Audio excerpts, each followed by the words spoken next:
Hoy en día tenemos una organización muy pobre de reliquias y cosas importantes que nos interesan. No hay un esfuerzo global para organizarlas y guardarlas donde la gente pueda acceder a ellas.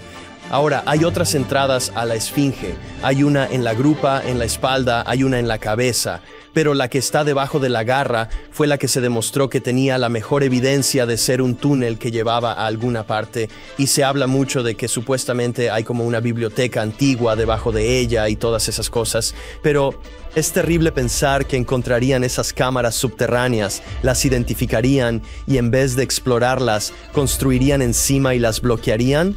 Y en este periodo encontraron 3 civilizaciones distintas que han estado ahí. 3, ¿ok? 3 civilizaciones, no una ni dos, separadas por diferentes periodos.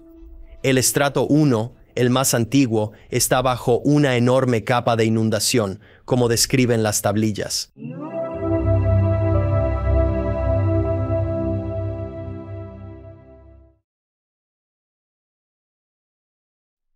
Demos la bienvenida de nuevo al campeón recurrente Matt Lacroix. ¿Cómo estás, Matt? ¿Cómo estás, Alex? Me encanta estar en el estudio. Es hermoso lo que has hecho. Muchas gracias, hombre. Qué bueno que viniste a los estudios de Next Level Soul. De verdad lo aprecio. Ya quería tener esta conversación. La última vez nos fue muy bien. Sí. ¿Y tienes una historia de lo que te pasó después del programa? Sí, la tengo. Sería bueno compartirla. Tu programa fue crucial en mi vida. Más allá de llegar a otros, mostrarles y darles conocimiento y proporcionar información, yo buscaba un camino para dedicarme a esto de tiempo completo, como mi carrera, sin otro empleo, y hacer de las civilizaciones antiguas y perdidas mi centro. Tu programa fue clave, un importante socio de negocios, inversionista y muy buen amigo, Martin Young, me encontró por tu programa. Él transformó mi vida, permitiendo que este enorme documental se hiciera realidad, así como viajes de exploración y expediciones. Ahora, un equipo masivo está involucrado en ir a sitios verdaderamente increíbles, especialmente en el este de Turquía, con el fin de iluminar este capítulo tan importante y perdido de nuestra historia. Sin tu apoyo, Alex, sinceramente no creo que estaría donde estoy. De verdad lo aprecio mucho. Oh, hombre, muchas gracias. Oh, es un honor escucharlo, hombre. Solo soy un humilde podcaster haciendo la obra del Señor. Lo aprecio, hombre. Gracias por compartir. Acabas de regresar de Turquía y descubriste cosas. Me mostraste imágenes de lo que viste. Así que hallaste cosas increíbles, nunca antes vistas. ¿Qué encontraste por allá? Así que visitamos, supongo que diremos, 3 sitios principales. Hubo algunos otros lugares más pequeños a los que fuimos después, pero 3 sitios principales a los que fuimos. Alrededor del lago Van, en el este de Turquía, un área que solía ser la antigua Armenia antes de la década de 1930. Era una tierra antigua, ya sabes, el rey Haik, y todo este linaje que potencialmente era misterioso, que se remonta a linajes con los que la gente, ya sabes, se relacionaba como antiguas conexiones mesopotámicas casi precristianas. Así que fuimos allí y estuvimos explorando los sitios que realmente se han convertido, supongo, en el núcleo de mi investigación y lo que estoy haciendo, que no es realmente solo Turquía, porque los símbolos y el trabajo en piedra y mucho de lo que vemos, luego lo encontramos en muchos otros lugares del mundo, como en Perú, Ollantaytambo, por ejemplo, así como Tiwanaku y Pumapunku en Bolivia, e incluso lugares como Arabia Saudita, así como Angkor Thom en Camboya. Encontramos símbolos y estructuras antiguas que revelan conexiones globales sorprendentes. Visitamos un total de 3 sitios. El principal y más significativo fue Ayanis Kalesi, y de hecho Ayanis Legacy es el nombre de mi empresa, en honor a ese fabuloso y enigmático templo. Cuando el mundo finalmente comprenda su verdadera antigüedad y el significado de sus símbolos, estoy convencido de que será reconocido como uno de los templos más sagrados de la tierra, a la par de lugares como Jerusalén o la Meca. Creo que este estará en esa lista en el futuro. ¿Por qué dirías sagrado? Me parece interesante. ¿Qué lo hace sagrado? Sagrado fue una palabra específica que usé porque encontramos representaciones del que creo es el primer cáliz y la primera cruz de la historia. No una cruz rayada en una pared, sino hermosamente, casi cortadas con láser. Cruces en esta andesita en Ayanis que es idéntica. A la misma cruz que vemos en los caballeros templarios llamada la Cruz Roja, que también encontramos en el Vaticano y en el Papa con la cruz no cristiana, es la misma cosa. Parece que encontramos los orígenes hasta este punto, lo que realmente plantea muchas preguntas sobre si sabían o no de este sitio de alguna manera muy atrás en el tiempo, o al menos si conocían esta cruz. Pero cuanto más he estudiado la historia antigua de Mesopotamia y la historia de esto en todo el mundo, y usando a individuos eruditos religiosos como Paul Wallace, que es una gran parte de esta expedición y este documental, realmente estamos rastreando esa pregunta de si los orígenes del Génesis, de la cruz real, sus orígenes que vemos en todo el mundo, vinieron de Ayanis. Y eso tiene enormes implicaciones en la historia e incluso en la religión misma, y nos enseña sobre, cuáles son los orígenes de la religión y la divinidad y la espiritualidad y la conciencia y la humanidad. Y encontramos este legado global que se volvió el núcleo de casi todas las culturas antiguas, especialmente las más antiguas de lo que se cree. Ese fue un sitio, la pieza central. Pero también está Sabush-Tepe, que te mostré, con esos increíbles pilares de basalto de ascensión. Todavía sobresalían del suelo, ¿verdad? Sobresaliendo del suelo, ni siquiera excavados. Fue increíble ver eso porque sabía que había al menos uno o dos allí. Lo había visto en algunas imágenes de Google. He estado, ya sabes, buscando por ahí. Y entonces, literalmente, casi, diría que corría a ese lugar para ver si... Dios mío, ¿de verdad siguen ahí? No. Una cosa que no había captado era lo grandes que son. Sí. ¿Cuánto pesan? Bueno, pesaban más de 1 tonelada, lo que me hizo sentir mejor al saber que por eso nadie se los ha llevado todavía. Manteniéndolos ahí. Tendrías que tener algún tipo de equipo mecánico para moverlos. Y luego transportarlos, porque no están junto a la carretera. No, está en una montaña.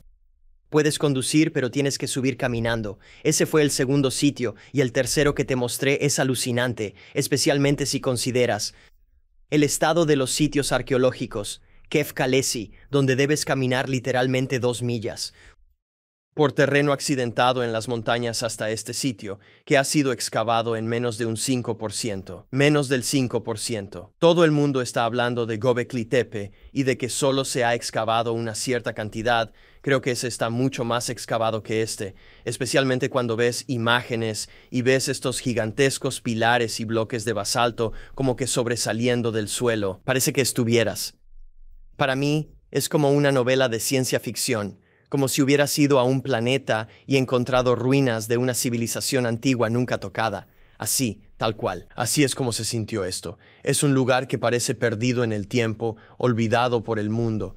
¿Cuándo se encontró? Fue excavado a finales de los 50, principios de los 60, y luego nunca más se volvió a tocar. Y nadie habla de ello. Nadie habla de ello. El famoso relieve de la caja de Kef, también conocido como el relieve de Adil Sebas, pero provino del templo de Kef. Eso es algo a lo que le he estado dando mucha atención en línea, que se encuentra en Ankara. Pero siempre me gusta contar esta historia, Alex, y es que cuando excavaron por primera vez esta caja de basalto gigante, es un relieve en caja. Es de 3 por 4 pies, enorme, símbolos cortados con láser, con la importancia de lo que se muestra en él, de lo cual por supuesto podemos hablar, pero independientemente de lo que muestra, es increíble, sofisticado y enigmático. Pero cuando se encontró, no relacionado con los arqueólogos que lo hicieron, pero finalmente alguien decidió que, en lugar de ponerlo en un museo o lugar especial, se quedara en un jardín al aire libre durante 20 años, simplemente ahí, en la oscuridad. Muy poca gente siquiera sabía de él. Luego recibió más atención y terminó en el Museo de Ankara, el Museo de Historia de Anatolia en Ankara, Turquía, uno de los sitios que visitaremos en el documental completo. Pero el punto es que ese increíble artefacto y estos sitios fueron parcialmente excavados y luego abandonados. ¿Es por falta de fondos, interés, o hay un factor mucho mayor? Incluso más allá de eso, yo diría que es por una identificación errónea de quiénes fueron los constructores originales, lo que luego minimiza la importancia de lo que son estos sitios. Ok, entonces sí, los arqueólogos convencionales de ahora, que los han excavado y ha habido algunos excelentes y no los estoy menospreciando por esto, hay otros niveles de esferas de influencia, las llamaremos, que determinan mucho de a dónde van las antigüedades, cómo se identifican, cosas así. Esos arqueólogos que han identificado y previamente, debido a otros arqueólogos que han sentado las bases, como en Egipto, sobre quién construyó qué y cuándo se hizo. Bueno, cuando llegaron y encontraron Kef y Sabushtepe, los encontraron casi al mismo tiempo. Ayanis fue después. Los encontraron a ambos al mismo tiempo a finales de los años 50, principios de los 60, y ellos estaban convencidos de que eran parte de la civilización Urartu, la cual, que existió hace unos 2000 a 3000 años.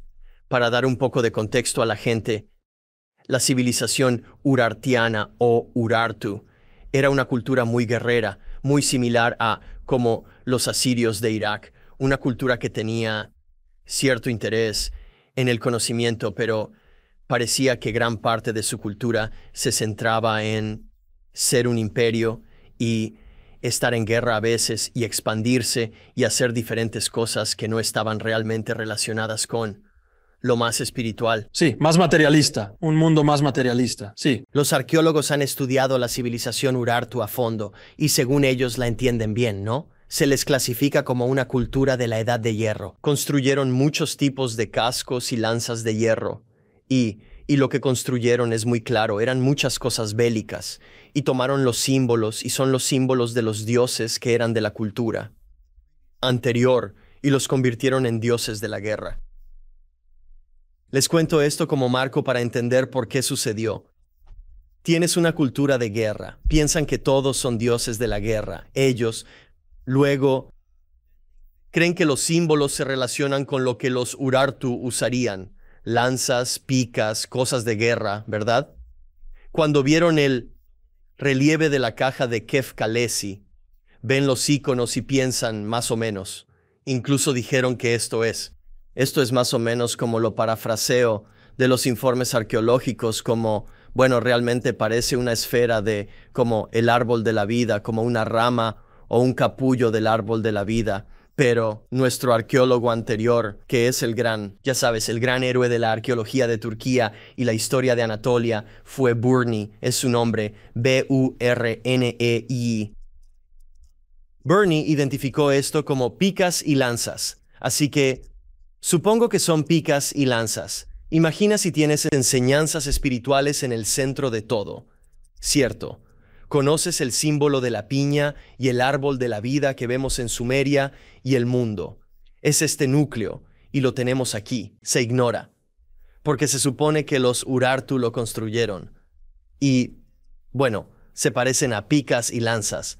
Así que transmiten conocimiento de guerra. No podría estar más lejos de eso, en mi humilde opinión. Creo que estas estructuras pasaron desapercibidas porque se pensó erróneamente, son solo símbolos de guerra, pero la verdad es que no lo son en absoluto. No son importantes. Es la cultura Urartu de hace 3000 años. No sabemos por qué. Construyeron con basalto y andesita en la base, muy sofisticado y preciso. De repente, construyeron con ladrillo, adobe y piedra tosca. ¿Por qué cambiaría una cultura? ¿Por qué pasarían de ser muy avanzados y sofisticados, construyendo las piedras y cimientos más hermosos, para luego construir algo muy primitivo encima? No tiene ningún sentido. Pero esto es algo que pasa en todos lados. En la antigüedad, en Mesoamérica, muchas pirámides se construyeron unas sobre otras. Incluso en Egipto, empezaron con la Gran Pirámide, la más perfecta, si no me equivoco, y luego la calidad bajó. La cantidad de construcción. Me enseñaste una imagen de estos cimientos megalíticos gigantes, hermosamente diseñados, y luego literalmente el adobe Sí. encima. Y es como si hubieras cortado la ladera de una montaña y simplemente estuvieran ahí. Sí. Y puedes verlo casi como un árbol geológico, como las capas de un árbol, algo geológico, como, esto es de cuando pasó esto. Literalmente puedes ver que los cimientos son muy sofisticados, o sea, extremadamente. Y luego tienes capas básicas como de adobe. ¿Qué es eso? ¿Qué cultura era esa? Esa es la cultura Urartu. Entonces la cultura Urartu es la que debemos recordar.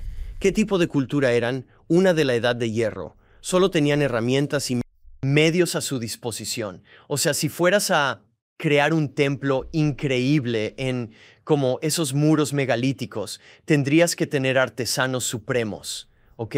De lo mejor de tu cultura. Y tienes que invertir una enorme cantidad de tiempo y recursos para hacerlo. La cultura Urartu no tenía eso. No tenían esos medios. Su enfoque principal era el imperio. No eran así. Tiene mucho sentido que incorporaran estas estructuras existentes, ya que sabían que eran importantes y conocían su legado. Por eso construyeron justo encima de ellas. Y por supuesto, vemos eso en todo el mundo. Pero si hubieran podido construir con andesita y basalto, lo habrían hecho, y claramente no lo hicieron, y no podían. Y eso es por las limitaciones de lo que tenían disponible. Ahora, creo que la perspectiva que podría ayudar a la gente es, hablemos de los ciclos del Kali Yuga.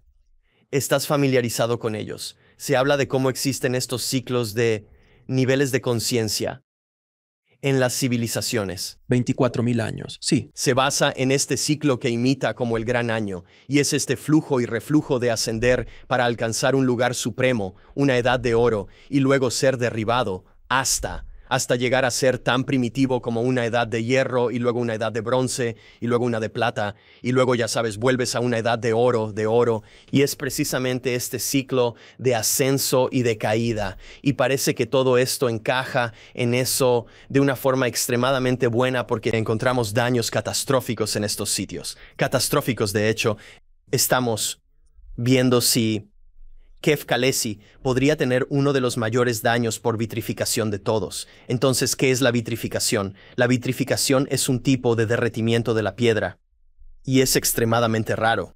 Tiene que ver con que, número uno, esas piedras tuvieron que estar ahí tanto tiempo que pudieron ser influenciadas por estos eventos, porque estos eventos no ocurren muy a menudo. Estos eventos son, por ejemplo, no hemos tenido, en mi opinión, ninguno de estos eventos en al menos 12.000 años. Sí, desde el Dryas reciente, exacto. Y es cuando creo que estos eventos ocurrieron. Fue el Dryas reciente, ese periodo climático abrupto, hace unos 12.000 años, digamos una cifra así, ya que comenzó hace unos 14.500 años y se extendió hasta hace 11.600 años. Así que es esta totalidad de diferentes eventos que fue lo suficientemente significativa como para destruir por completo la civilización, aniquilarlos, y luego los sobrevivientes que pudieron haber surgido. Parece que hubo un intento de reconstrucción en algunos de ellos, y luego desaparecieron, y luego pasaron miles de años, y luego la civilización Urartu que emerge de esta misma región se topa con todos estos antiguos vestigios.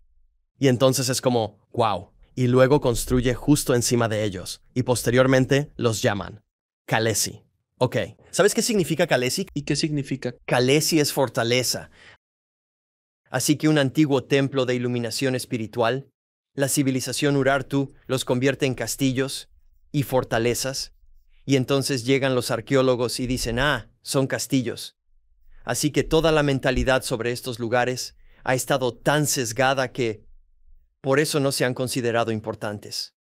Porque dicen, son solo de la cultura Urartu, y en realidad no. O sea, no es algo que valga la pena ver porque, ya sabes, no habrían sido ellos los que dejaron atrás los símbolos más grandes y la construcción megalítica que jamás hayamos visto. Y entonces los ignoramos. Por eso han permanecido casi desapercibidos por más de 50 años, lo cual es increíblemente loco. ¿Estarías de acuerdo en que la aniquilación es parte del proceso en los ciclos Yuga, como lo que se nos está haciendo, que cuando la Atlántida se hundió? Sí. Que fue más o menos al principio de el final del Dryas reciente. Sí, el final de ese periodo.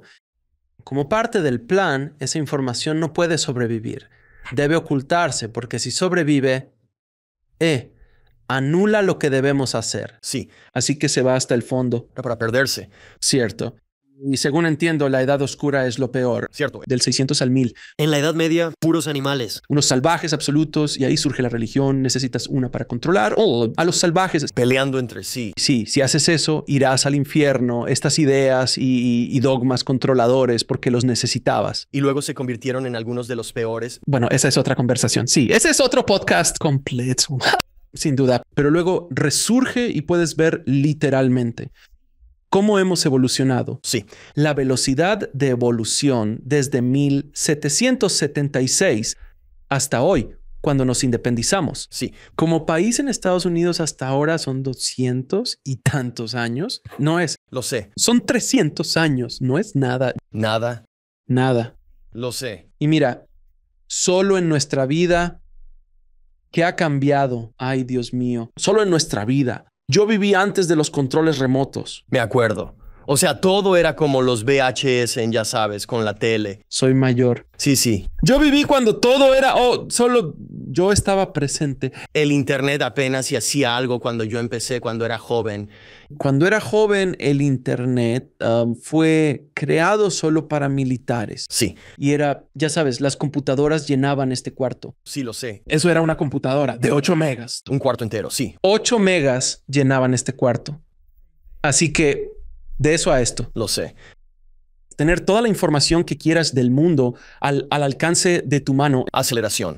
Sí, y tener IA ahora, Cierto. que responde preguntas, con la que tienes conversaciones, que básicamente todavía está en pañales. Es una aceleración enorme. Es súper rápido. Sí, En 5 años, ¿dónde estaremos? cierto. Así que ahí está. Si lo ves desde una perspectiva histórica, hay cientos, miles de años. Todo estaba aquí. Todo el conocimiento estaba por ahí. Sí, Aún no se conocían las ondas de radio, microondas. aún no listos. No estábamos listos conscientemente. Sí, A nivel espiritual, ahí volvemos a los yugas. Nuestra conciencia no ha llegado a un nivel para manejar eso. Siempre uso este ejemplo. Imagina si Alejandro Magno hubiera tenido ametralladoras o un lanzacohetes, o Dios no lo quiera, una bomba nuclear. Este planeta ya habría sido destruido varias veces, porque esa humanidad no estaba preparada para manejar ese tipo de conocimiento. aunque quisiera pensar que él era mejor que eso. Pero creo que entiendes mi punto. Sí, sí. Sí, Pero entiendes, cualquier Gengis Khan con ametralladoras, cualquiera de ellos, si hubieran tenido ese tipo de... ya controlaban el mundo, ya mataron a 40 millones, ¿te imaginas? Con ametralladoras habría sido una locura, nadie habría estado listo. sí, Apenas estábamos listos para la tecnología de entonces. lo sé. Es fascinante verlo ahora sin que nos destruya. Quería preguntarte, has mencionado esto en otros programas y quiero que lo reiteres. De todo el conocimiento antiguo de la humanidad, ¿cuánto crees que hay por ahí ahora mismo, bajo tierra, en el océano? Cosas que se han descubierto. ¿Cuánto de este conocimiento antiguo, pergaminos, todo eso se ha descubierto, en tu opinión? ¿Y a cuánto tenemos acceso real y lo descubierto? ¿Dónde está? Si no lo tenemos, Supongo que eso se divide en 3 grupos. El primer grupo es cuánto se destruyó con el tiempo, lo cual es muy fácil que pase. O sea, si acaso, es mucho más fácil perder cosas que preservarlas, debido a los elementos y los desastres. Incluso grupos nómadas que encuentran cosas y dicen, puedo usar eso para mi casa, quitaré algunas. Y, encontré algo aquí, saqueando, destruyendo el Imperio Romano y las cruzadas, destruyendo y quemando todo lo precristiano, o los conquistadores entrando a la cultura maya, azteca, destruyendo el 99% de casi todo, quemándolo y lo que quedaba, trayéndolo de vuelta y guardándolo. Por ejemplo, Paul Wallace y yo hablamos de esto. El Popol Vuh es de lo único que sobrevivió de los antiguos mayas. Y eso ocurrió únicamente porque a uno de los misioneros realmente le importó la historia y se tomó el tiempo de escribir lo que le contaron. El Popol Vuh, de hecho, ni siquiera se basa en un documento original. Tuvieron que rogarle que lo escribiera porque los españoles ya habían destruido casi todo. Ahora, la gran pregunta es, ¿qué hay de lo que no se destruyó? Creo que hay una cantidad significativa de enseñanzas antiguas, tal vez tablillas cuneiformes, enseñanzas mayas, egipcias, varias cosas diferentes, de todo el mundo que, por supuesto, están guardadas en un lugar como los archivos del Vaticano y en muchas otras colecciones privadas.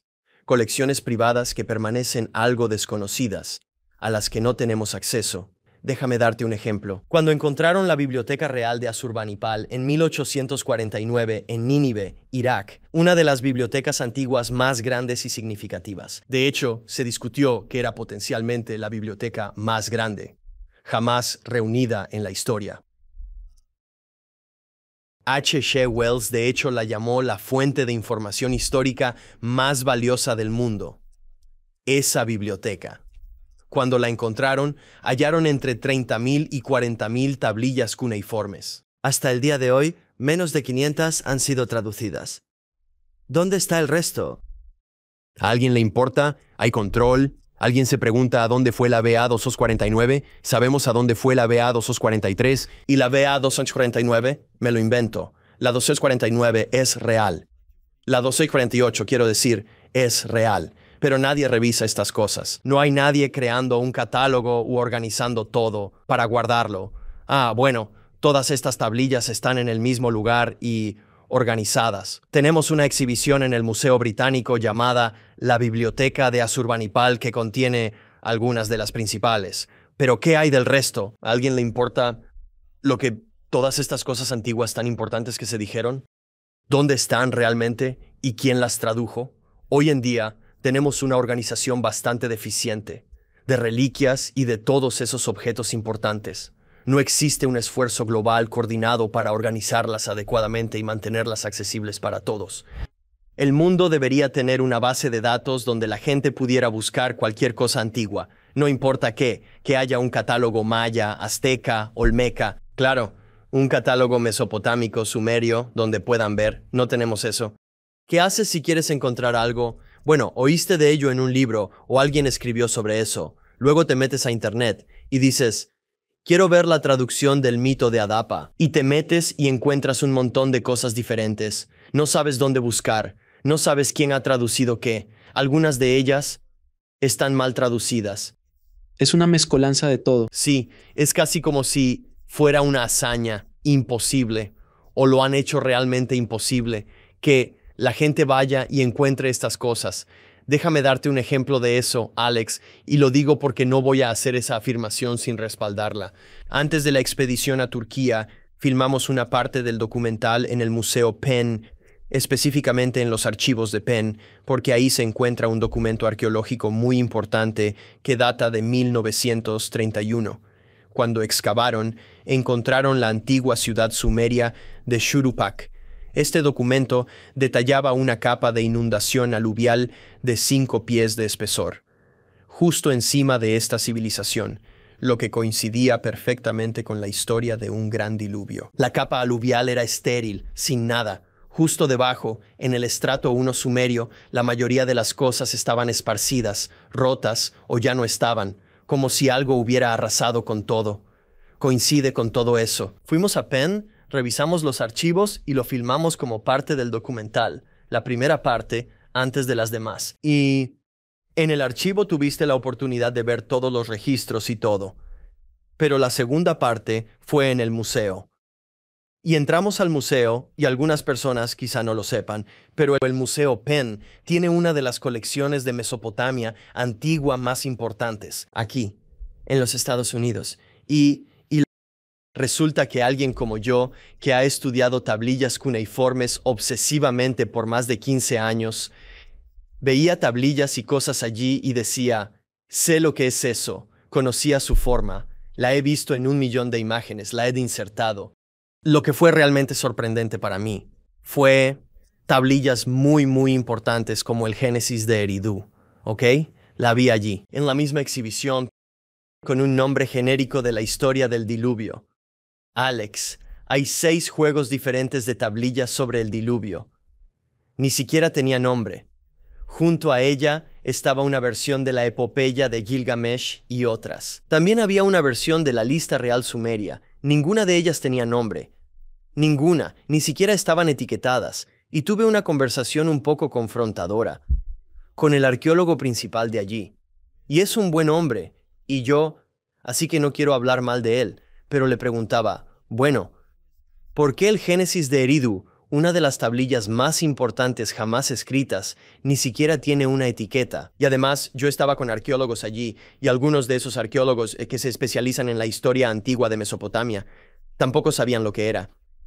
Así que yo reconocí la tablilla por su aspecto, porque la he usado tantas veces en mis programas y otras cosas, pero si un arqueólogo ni siquiera va a reconocer lo que es, ¿cómo va a saber alguien del público lo que hay allí?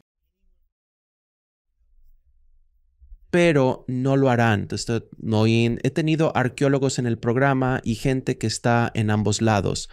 Y la verdad es que, para ser honesto, al menos en la generación mayor no hay interés. No, no lo hay. Pero eso aún así no justifica que las cosas no estén etiquetadas.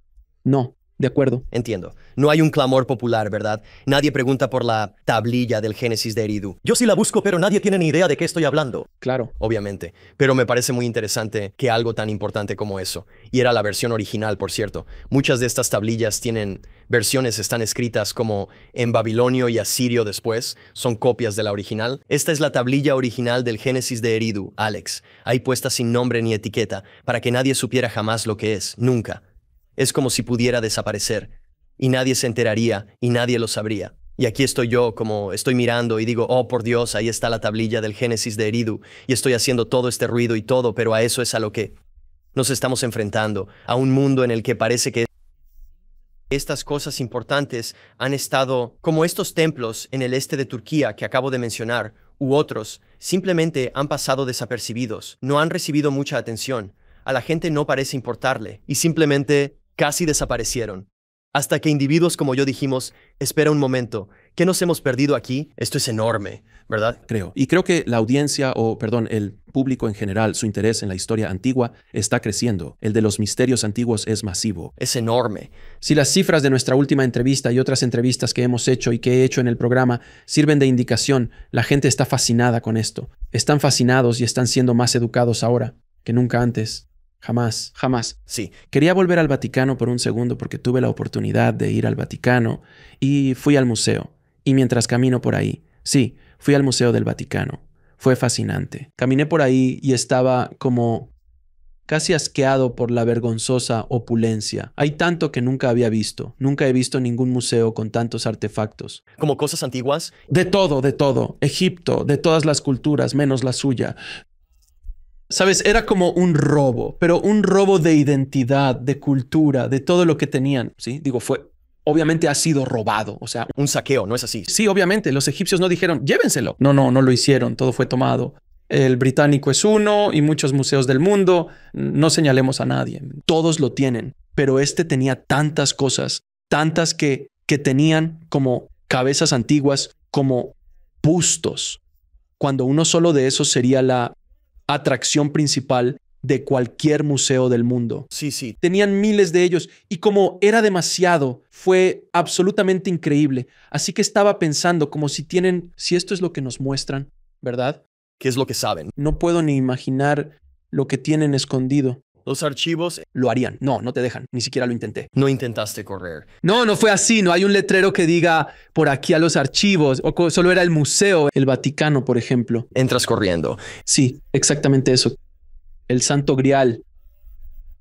Entonces, solo puedo imaginar que han estado haciendo esto desde la época de los romanos. Sí.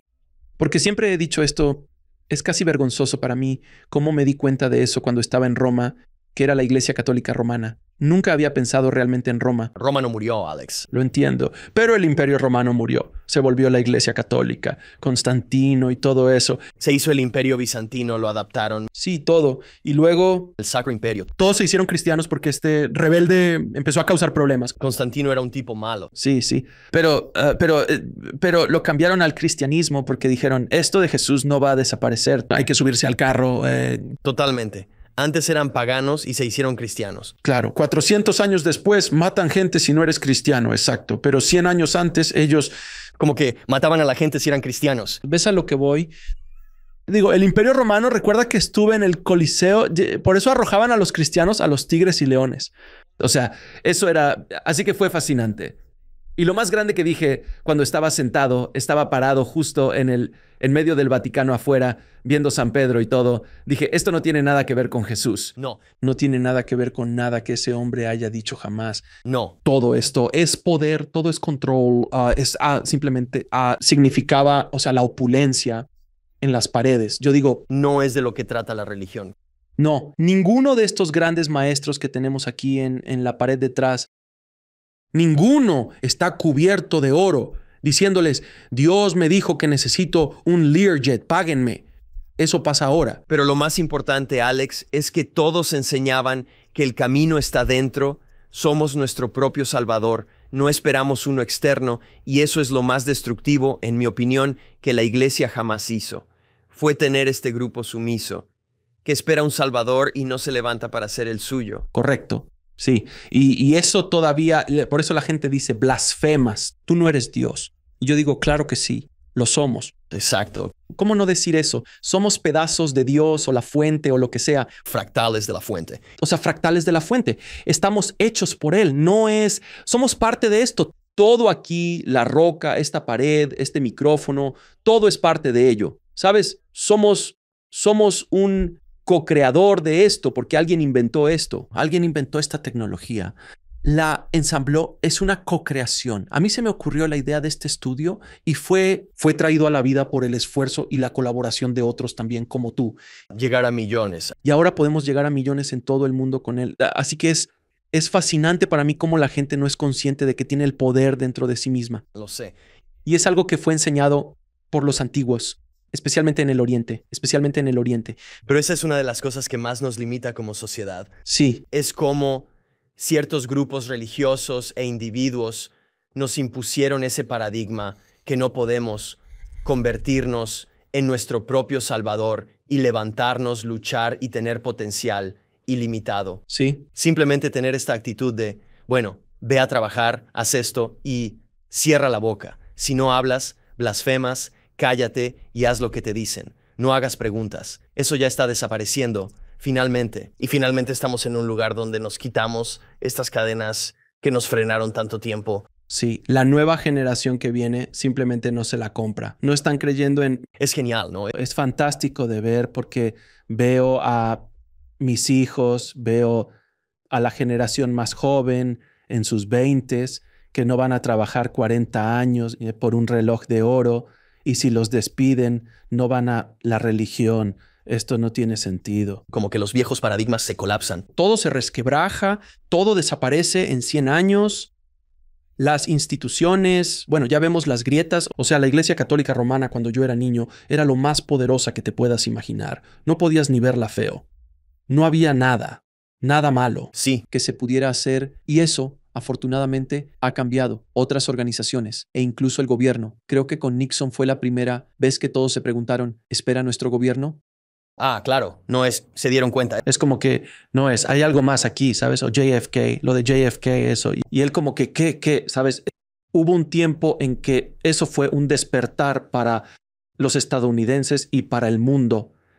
En sus países también. Es una idea fascinante hacia dónde vamos. La mano oculta, ¿verdad? Siempre está esa mano oculta. ¿Y sabes qué es lo chistoso? Que hay tantas teorías de conspiración. ¿Sabes? Hay muchísimas. O sea, y ellos. Y se ha hablado de esto por años. Pero lo curioso es que muchas de estas teorías de conspiración de repente empiezan a cobrar sentido. No digo que todas, claro, pero puedes ver lo que sucedió con el movimiento Me Too en Hollywood, de donde yo vengo. Oímos historias sobre todo lo que pasó con lo de Harvey. Oyes historias y dices, no puede ser real. O te dicen esto o lo otro. Te podría contar. Siéntate. Contarte historias de cosas que oí en ese entonces que yo decía, bueno, ahí van otra vez. Y yo predije a todos los que iban a caer. Pero eran mitos. Eran rumores, eran teorías de conspiración. Eso es imposible. ¿Sabes? No puede estar pasando eso. Y de repente dices, híjole. Claro. ¿Cómo se llama? Ay, Dios. El que se acaba de colgar en la cárcel. Epstein, sí, exacto. ¿Una isla? Porque no tenía secretos de nadie, ¿verdad? Exacto, eso era totalmente legal. Pero tenía toda una isla de, ya sabes, de ese tipo de cosas malas. De cosas malas, lo cual era una teoría de conspiración, de que eso es lo que la élite de Hollywood o los poderosos van a hacer. Todos los presidentes la visitan y todo. Sí. Es fascinante. Lo sabemos. Así que uso esto como ejemplo de lo que fue una conspiración. Ahora se ha empezado a comprobar. Sí. De muchas maneras. Sí. Y las civilizaciones antiguas no son diferentes. O sea, el Dryas reciente era un completo mito, folclore, en serio. Nadie en realidad se lo tomaba en serio. Sí. Hasta que Graham y Randall aparecieron. Y de hecho, esa es una transición perfecta para mencionar que quizá deberíamos hablar de cómo empezó eso. Cómo se cambió ese paradigma y cómo comenzó. ¿Fue Eric von Däniken el que lo empezó? No, bueno, si queremos regresar a creo que cómo la conversación alcanzó un nivel más académico, creo que ese es el mejor lugar para empezar donde la gente se involucró, porque es un anuncio que se relaciona mucho con lo que estoy haciendo ahora mismo también. La primera persona o una de las más predominantes que inició esta conversación fue John Anthony West. John Anthony West estaba muy adelantado a su tiempo. Él, en Egipto, notó que el recinto de la Esfinge en el Templo del Valle no coincide con lo que se nos dice sobre erosión eólica y el mismo periodo. Y había un par de otros investigadores antes que él que habían realmente presentado información diciendo, bueno, no creo que todo Egipto se haya construido al mismo tiempo. Hay otro capítulo completamente diferente aquí que está mezclado con un grupo posterior, y ahora hay evidencia basada en la erosión del recinto de la Esfinge que puede probar eso. Y entonces trajeron a un hombre. Ese hombre es un gran geólogo llamado Robert Schoch. Ok, y Robert Schoch era un tanto escéptico al llegar a eso. Tenía la mente abierta, pero él admite que pensó que tal vez los egiptólogos habían hecho un buen trabajo y lo habían fechado correctamente, y entonces lo traen para que vea el recinto de la Esfinge para ver si era erosión por viento o por agua. Y supongo que puedo anunciar que tenemos a Robert Schoch de tiempo completo como parte de este documental y las expediciones de regreso a Turquía y otros lugares del mundo. Así que es un verdadero honor tener a un hombre y héroe tan increíble como parte del trabajo que estoy haciendo. Tiene un doctorado en geología, así como una licenciatura en antropología y otras credenciales increíbles. Así que Robert es traído por John, que es un buen amigo suyo. Lo trae, le muestra el recinto de la Esfinge y Robert dice que estuvo allí de 30 segundos a 1 minuto. Ok, lo diré de nuevo. 30 segundos, se quedó allí. Hasta 1 minuto, dice él, antes de saber que no era erosión eólica. Eso fue todo. Sí. Imagina colapsar un paradigma. Toma 30 segundos, mirar algo y decir, eso no está bien. De eso estamos hablando ahora mismo. Es que Robert Schoch se paró frente al recinto de la Esfinge y dijo, eso no es erosión eólica. Es claramente erosión por agua, pero no erosión por agua de un evento rápido. Erosión por agua de lluvias muy extensas. Lluvias fuertes durante un periodo, potencialmente cientos de años. Ahora, el problema es que Egipto es un desierto y no ha llovido en Egipto desde hace mucho tiempo. ¿Cuánto tiempo? Bueno, miramos los registros climáticos y vemos cuándo el Sahara no era un desierto y cuándo era un poco más fértil, más como una pradera, tal vez algunos árboles basados en la proximidad al río Nilo y cosas así, pero no era como es ahora. Era un lugar mucho más exuberante, así que miramos hacia atrás y efectivamente, la última vez que hubo suficiente precipitación para poder crear esa erosión fue durante el Dryas reciente. Así que hace 11.600 años, 12.000 años, ya sabes, en ese periodo de tiempo. Y eso había abierto toda una caja de Pandora y fue posteriormente atacado de manera brutal y sin piedad por la academia convencional. Fue atacado brutalmente porque aquí viene un académico muy respetado, que todavía enseña en la Universidad de Boston. Y recuerda, no todos son académicos como Graham Hancock o John Anthony West. No tenían un título en arqueología, son reporteros de investigación, así que investigan algo. Pero ellos no van a ser escuchados por completo, porque no son académicos totalmente acreditados. Así que por eso Robert, de repente, se lleva la peor parte de todo esto. Es atacado brutalmente durante años y años y años, pero a partir de eso, y tuvo un impacto enorme en ciertos segmentos. La sociedad que miraban esto, pero los arqueólogos no cedieron. No cedieron en absoluto. No quieren cambiar la historia. No, o sea, Sai y todo el grupo en Egipto que está protegiendo esas antigüedades allí no cedieron en absoluto. Egipto comenzó hace unos 5.000 años, o de 4 a 5.000 años. Y eso es todo, ¿verdad? No hay nada más antes de eso. Pirámides son tumbas. Claro, exacto, son tumbas. El nombre de Keops está ahí, aunque sabemos que es una completa falsificación de los 1800. Nunca estuvo el nombre Keops, el cartucho de Keops en la Gran Pirámide. Eso fue una completa falsificación. Así que realmente plantea la pregunta sobre por qué algo así se protege tan ferozmente. ¿Por qué? ¿A quién le importa? ¿Por qué no reescribimos la historia? ¿Por qué estamos en un mundo donde la ciencia, el método científico nos ha fallado. Cierto. El método científico de, ok, tomemos nuestra formación como un académico que estudió esto y sabe de lo que habla, un geólogo que sabe de lo que habla. ¿Por qué no podemos simplemente mirar las cosas y usar la ciencia para averiguar objetivamente qué son? ¿Por qué una agenda? ¿Por qué construir sobre lo que otros hicieron? ¿Por qué tanto miedo de pisar callos y hablar sobre lo que algo es? Pero eso es, se llama la Torre de Marfil de la arqueología. Ok, una torre de arqueología construida sobre el legado de los que les precedieron. Si hay o no una conspiración entretejida en eso, es otra conversación diferente. Pero de cualquier manera, ese descubrimiento de Robert Schoch y de Jonathan West y otros, y luego trajeron a Graham Hancock, luego lo corrieron de Egipto y ahora está de vuelta porque hizo las paces con todos. Sí, vi eso. Sí, vi esa publicación. Pero el punto es que para gente como tú y yo, que nos dedicamos a estudiar este tipo de cosas, la verdad es que nos parece algo tan obvio. Por supuesto que sí. Como, por supuesto que hubo un periodo predinástico en Egipto. Construyeron la Esfinge.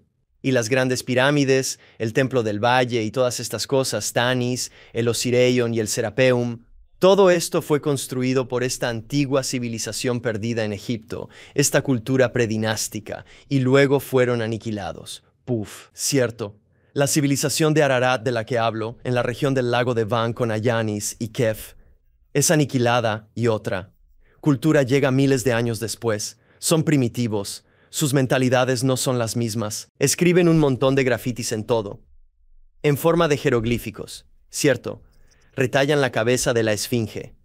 Cierto, eso está muy bien establecido por muchos científicos, incluyendo a Robert Schoch. Y es muy fácil de saber basándose en cómo la cabeza no coincide con las dimensiones, está desfasada, es extraña, diminuta en comparación con el cuerpo, mientras que Robert y otros creen que era un león porque estaba orientada hacia Leo y era un león guardián, y todos sabemos que hay cámaras subterráneas debajo de la esfinge. Una de las más importantes que se encontró usando georradar y diferentes tipos de tecnología que mira debajo del suelo. Encontraron una cavidad muy interesante y un túnel que pasa por debajo de la pata delantera. De la esfinge, ¿ok?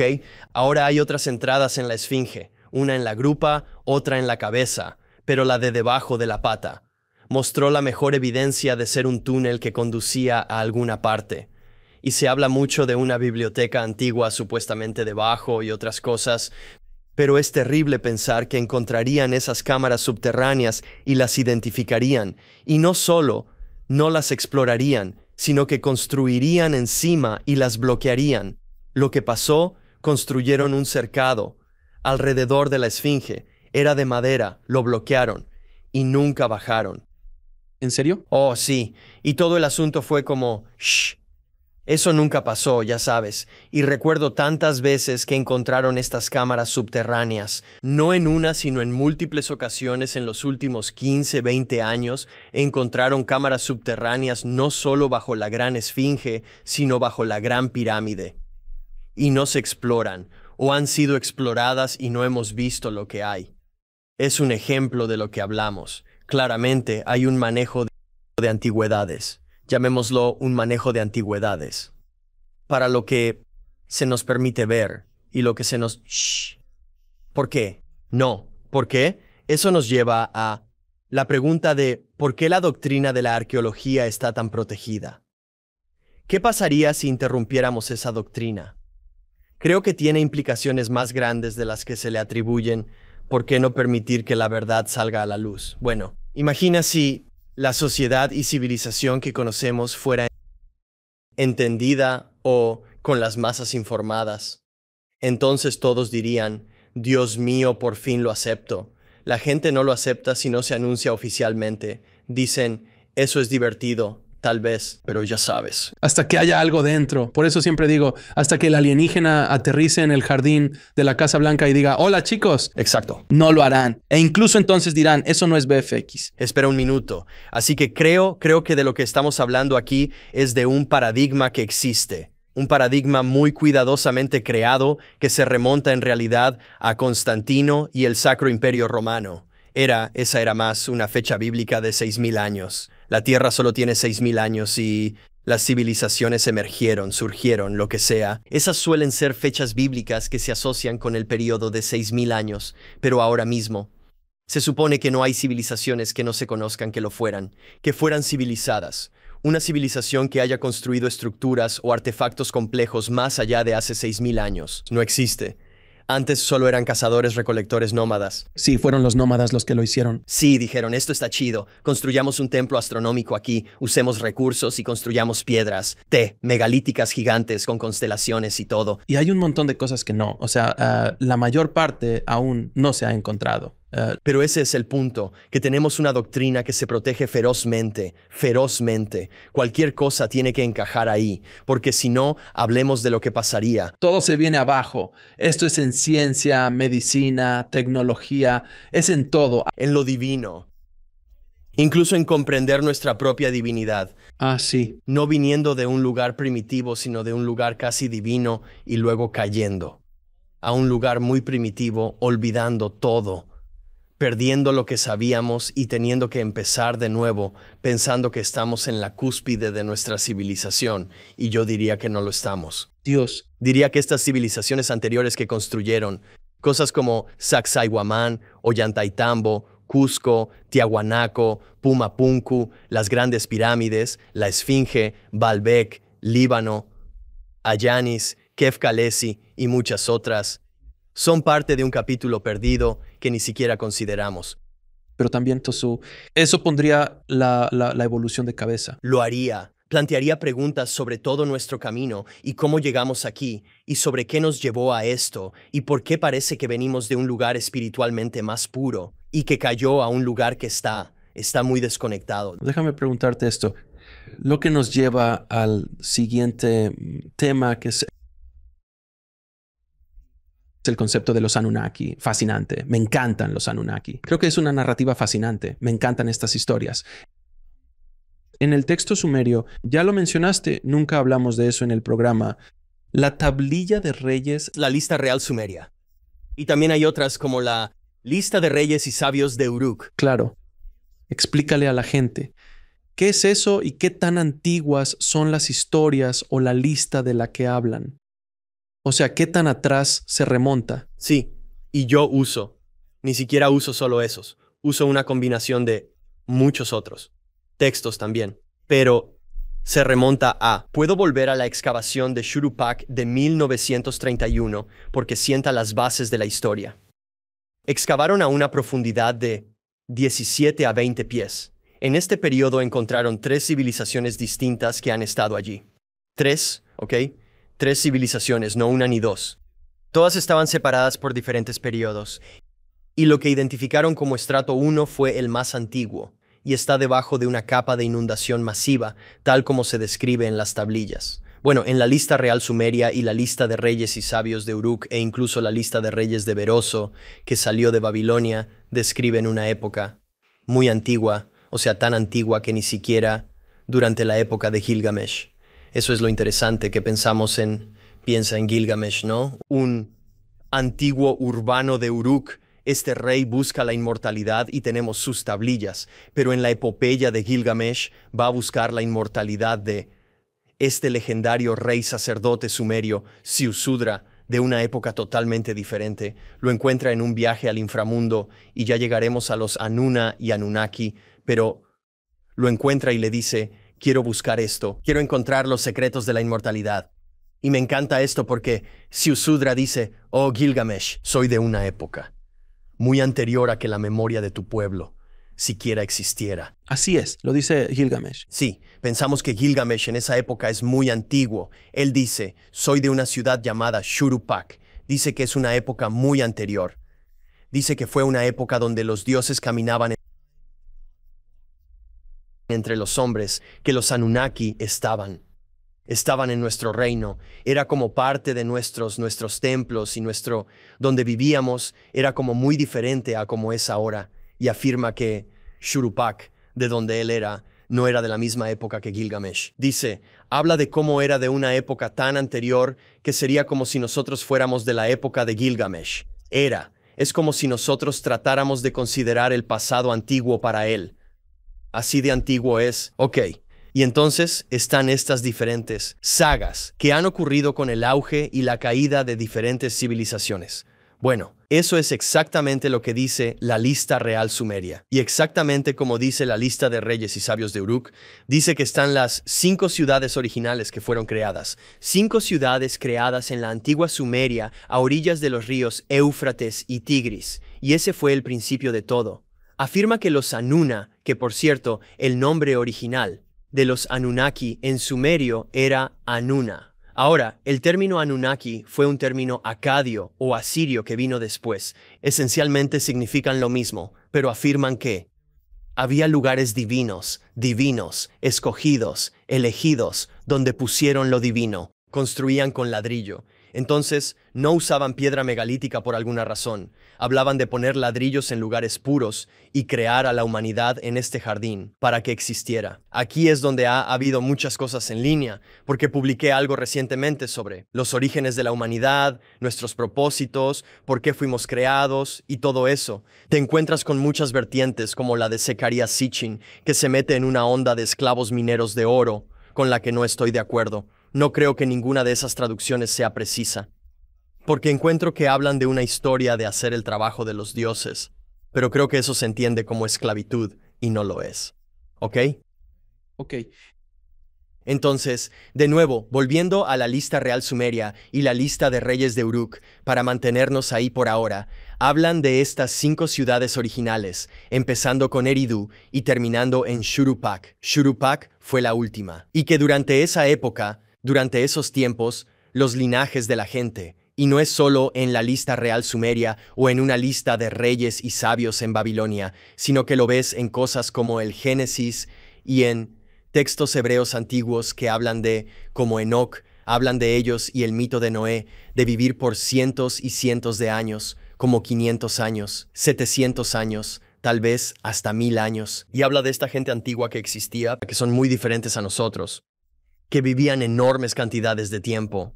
Parecen haber tenido algunas diferencias, posiblemente incluso diferencias ligeramente genéticas a nosotros, y describe cómo este evento, este desastre total, llegó y reinició todo. Hay una tablilla llamada La muerte de Bill Games, de la que la mayoría nunca ha oído hablar. Bill Games es otro nombre para Gilgamesh. En ella se discute cómo Gilgamesh busca la inmortalidad, como mencioné, y nunca pudo obtenerla. Los dioses le dicen que Ziusudra esto. En un segundo te diré quién es Ziusudra. Él fue el último hombre al que se le dio la inmortalidad. Nunca más. Es muy curioso. ¿Dada por quién? Pero, ¿dada por quién? Por los Anuna. Los Anunnaki. Ok. Pero es muy curioso como también hay linajes en estas listas de reyes muy largos. Por cuánto tiempo gobernaron y vivieron. Coincide con este periodo donde se muestra que ya no se nos dio la inmortalidad. De repente las edades se reducen a como gobernaron por unos 50 años o algo así. ¿Antes gobernaban por cuánto? Cientos. ¿Un solo rey, por ejemplo? Sí, cientos, si no es que 1000. Y de nuevo, podríamos hablar de los Shars hasta el cansancio. Si la edad de un Shar es de 3000 años o se supone que lo que sea, la razón por la que no creo que eso sea tan importante en que el Shar es como medían el tiempo en Sumeria, es porque los mismos periodos de tiempo de vivir cientos de años se repiten en muchas otras cosas. Así que no es como evidencia de apoyo. Sí, no es como un malentendido de lo que es un Shar, porque luego encuentras que, bueno, en el Génesis se muestra que Enoc vivió como 400, 500 años o lo que sea. Exacto. Entonces, estábamos viendo eso en todos lados, de algo que pasó donde la humanidad se volvió muy mortal y luego se limitó a como 120 años o algo así. Y luego algo muy significativo cambió ahí. Pero de eso estamos hablando aquí. No solo épocas de civilizaciones diferentes, sino gente muy diferente, que parecía estar profundamente conectada con los dioses, con los Anunnaki, de una manera diferente a como somos ahora. ¿Recuerdas que mencioné la epopeya de Gilgamesh? Él dice que Shuruppak era de una época muy anterior a ti, los dioses. Los dioses una vez estuvieron allí, en Shuruppak, en la ciudad. Te puedes imaginar. Espera, los Anunnaki, que parecían ser como nosotros, estamos diseñados a su imagen y ellos, a imagen de la fuente, todos somos parte de lo mismo. Y Han sido como ángeles y demonios, posiblemente de nuestra realidad, estos ordenadores de destinos. Hablamos de maestros del ciclo. Son los maestros del ciclo. Entonces, pero en esas tablillas, sí, según tengo entendido, estamos hablando de retroceder, no 10 o 20 mil años, estamos hablando de 100, 200 mil años. Bueno, ahí es donde entran las curiosidades sobre si un Shar era en realidad 3600 años. Ahora, yo he dejado eso de lado por un momento temporalmente. Sí, acepto la posibilidad de que estemos hablando de periodos de tiempo enormes. Cuando veo los datos climáticos y las diferentes subidas y bajadas de distintas cosas, y cuándo ocurrieron las cosas en la Tierra, tengo la impresión de que esa historia tiene más bien entre 40 y 50 mil años de antigüedad. Ahora, solo porque estoy tratando de encontrar otra evidencia para corroborarlo, ¿verdad? Pero en realidad no importa, es muchísimo tiempo. Sí, sean 50 mil o 200 mil, está mucho más allá de la línea de tiempo enseñada. Exacto. Va mucho más allá. En ese punto nos metemos en detalles. Solo necesitamos demostrar que nuestra historia es mucho más antigua de lo que nos dicen. Luego averiguaremos qué tan antigua es. ¿No es que nuestro ADN Homo sapiens fue cambiado de manera significativa, donde hay un límite, pequeños topes en nuestro ADN y algo, entre comillas, llamado ADN basura, lo cual no tiene sentido? Me encanta tener esta conversación porque, solo para demostrarlo, había muchos otros Homo. Sí. Homo erectus, casi otras versiones de nosotros por ahí, los neandertales. Se documenta en las tablillas. Muy bien, sí, exacto. Así que había múltiples que estaban en el planeta al mismo tiempo. Podría decirse que no éramos los más aptos. No somos los más fuertes, no lo éramos. Nuestra piel no tiene pelo, nos quemamos fácil, ¿sabes? No estamos hechos para esto. El exterior no se basa en la supervivencia del más apto. Exacto. Somos más como jardineros o cuidadores de un gran lugar. Exacto. Sí, los neandertales son mucho más fuertes que nosotros, más grandes. Y tenían un cerebro más grande, según entiendo, también. De repente, así nomás, la humanidad o el Homo sapiens tomó el control en no sé cuántos, 100 años, 1000 años, no sé cuánto fue, pero nos volvimos dominantes y los demás desaparecieron. El neandertal y otras versiones de nosotros desaparecieron hace miles de años. Sí, pero... Solo un parpadeo. No, ya sé que es apenas un parpadeo en el tiempo. La magnitud de las cosas.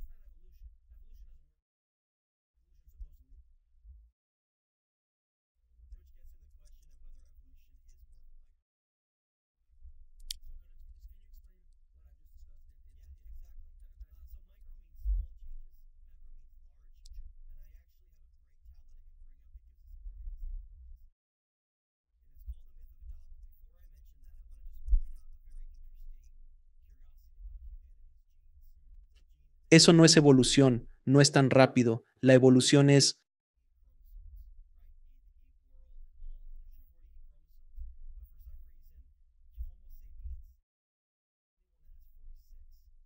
larga.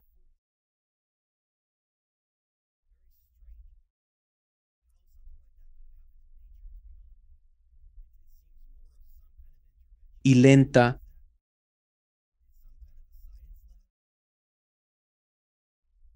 Lo que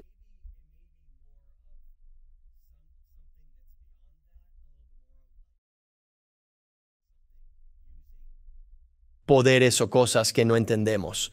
No creo que fuera en un laboratorio con luces. Esos son nuestros ojos, así lo percibimos. No creo que así haya sido. Déjame darte contexto para eso. Hay un conjunto de tablillas importante llamado el mito de Adapa. Ok, ahora de entrada es interesante que Adapa es un nombre bastante similar a Adán. Ok, es interesante cómo eso coincide en el mito de Adapa. Es muy curioso cómo describe cómo Adapa fue creado. Dice que por Enki, uno de los Anunnaki, en perfección. Entre los hombres, el más grande de todos. Dice el más grande de todos, los Anunnaki. Ok, dice que Adapa fue un hombre perfecto creado, lo cual es interesante por los paralelismos con Adán en textos religiosos. Afirma que fue el hombre más grande jamás creado para ser el jefe entre los hombres. Significa que había otras humanidades, existen otros hombres. No es que no hubiera otros Homo sapiens sapiens o como quieras llamarlos antes. Eso plantea la pregunta, ok, entonces Adapa no fue el primer hombre jamás creado. fue el primer hombre perfecto jamás creado, lo que significa que hubo otras creaciones y hombres antes que ellos. Eso plantea por qué no eran perfectos y por qué Adapa fue creado perfecto. Luego tenemos este linaje y conexión con este hombre perfecto, la caída en el jardín y todo eso. Pero de nuevo, en mi investigación no puedo ignorar cosas frente a mí, incluso si es difícil de aceptar. Me enorgullezco de ser una persona científica que basa las cosas en evidencia. Eso es algo que no puedo ignorar. Menciona a un hombre anterior que no es tan superior. Luego, Adapa es creado, este hombre perfecto, esta cosa superior. Es considerado un gran sabio, el primer gran sabio de la humanidad.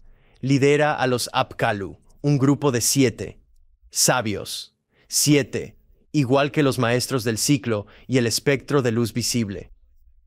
Se habla de cómo hay estos 7 sabios que luego viajan por el mundo y esparcen la civilización y lo crean todo, y que la representación exacta de los Apkallu se parece a la misma representación de cómo los Dogon describieron a los Nomo que les enseñaron sobre el sistema estelar de Sirio, y sobre todos estos diferentes aspectos. Entonces es como, espera un minuto, espera. Así que los Dogon alguna vez fueron egipcios y tienen todo este conocimiento sobre Sirio. Luego descubres que la Gran Pirámide de Egipto está alineada con la Cámara de la Reina, con la constelación de Canis Mayor y Sirio, y luego Orión. Se pone muy interesante, preguntándose cómo todo eso pudo haber sido posible y cómo sucedió. Pero nuestra historia es fantástica, donde nos elevamos a los niveles más altos imaginables, creando lo que creo fue una edad de oro de templos precisos y astronómicamente perfectos, alineados con el Sol, la Tierra, la Luna y conexiones celestiales como Orión y Sirio. Fuimos eso, construimos esas cosas. Y tuvimos una hermosa civilización global que enseñó principios herméticos y enseñanzas místicas, y estas cosas eran. Parece que todos estos lugares antiguos en la cima de montañas como Machu Picchu eran solo templos, para cómo alcanzar altos estados en los dioses, y luego todos fueron destruidos, y luego lo olvidamos todo. Bueno, sí, y déjame darte mi opinión sobre, porque está muy bien establecido en el Bhagavad Gita y otros, como dijiste, con Krishna y otros. Esta es la antigua India, así es hoy. Mi opinión sobre eso es que estaban describiendo catástrofes absolutas en la tierra como una guerra de los dioses.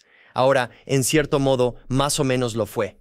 Porque si, por ejemplo, lees el Enuma Elish o el Atrahasis, describe cómo hay un consejo de los Anuna que justo eso, que toma la decisión de destruir a la humanidad. Destruir a la humanidad por completo. Y esa decisión fue extremadamente lamentada después. Hubo conflicto entre ellos, los Anuna, sobre si eran 7 o 12 los que fueran, en conflicto sobre si era la decisión correcta. Describen a la humanidad como volviéndose muy ruidosa. Usan la palabra ruidosa. Creo que tiene que ver con el lenguaje y otras cosas. Aquí, la Torre de Babel podría estar relacionada, pero de nuevo, es este concepto de ellos a cargo de los ciclos. Ok, lo vemos tan malo, decimos, ay, Dios mío, no puedo creer que destruyeran cosas. Y, bueno, mira a Shiva y Brahma, observa la trinidad de la cultura hindú, cómo se entrelazan sus roles. Shiva, creador y destructor, ¿no? Entonces, ¿por qué estamos ignorando la parte destructora? Pero esa es la naturaleza del mundo material. Creamos y seguimos. Bueno, porque esos son los ciclos del universo, ¿no? Y esos ciclos son gobernados por lo que es muy interesante en la visión de Hermes. Aprendes que Poimandres, el dragón, que es Dios, es muy interesante que Dios sea representado como un dragón, por lo que es muy interesante cómo Kukulcán y Quetzalcóatl son dragones emplumados, la metamorfosis de la serpiente en su forma más elevada.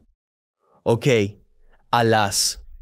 Ahora se describe como los ciclos gobiernan todo aquí. Ok, en la visión de Hermes dice que los ciclos gobiernan todo y continuarán interminablemente, y que todo el tiempo es un bucle, y que no hay principio ni hay fin.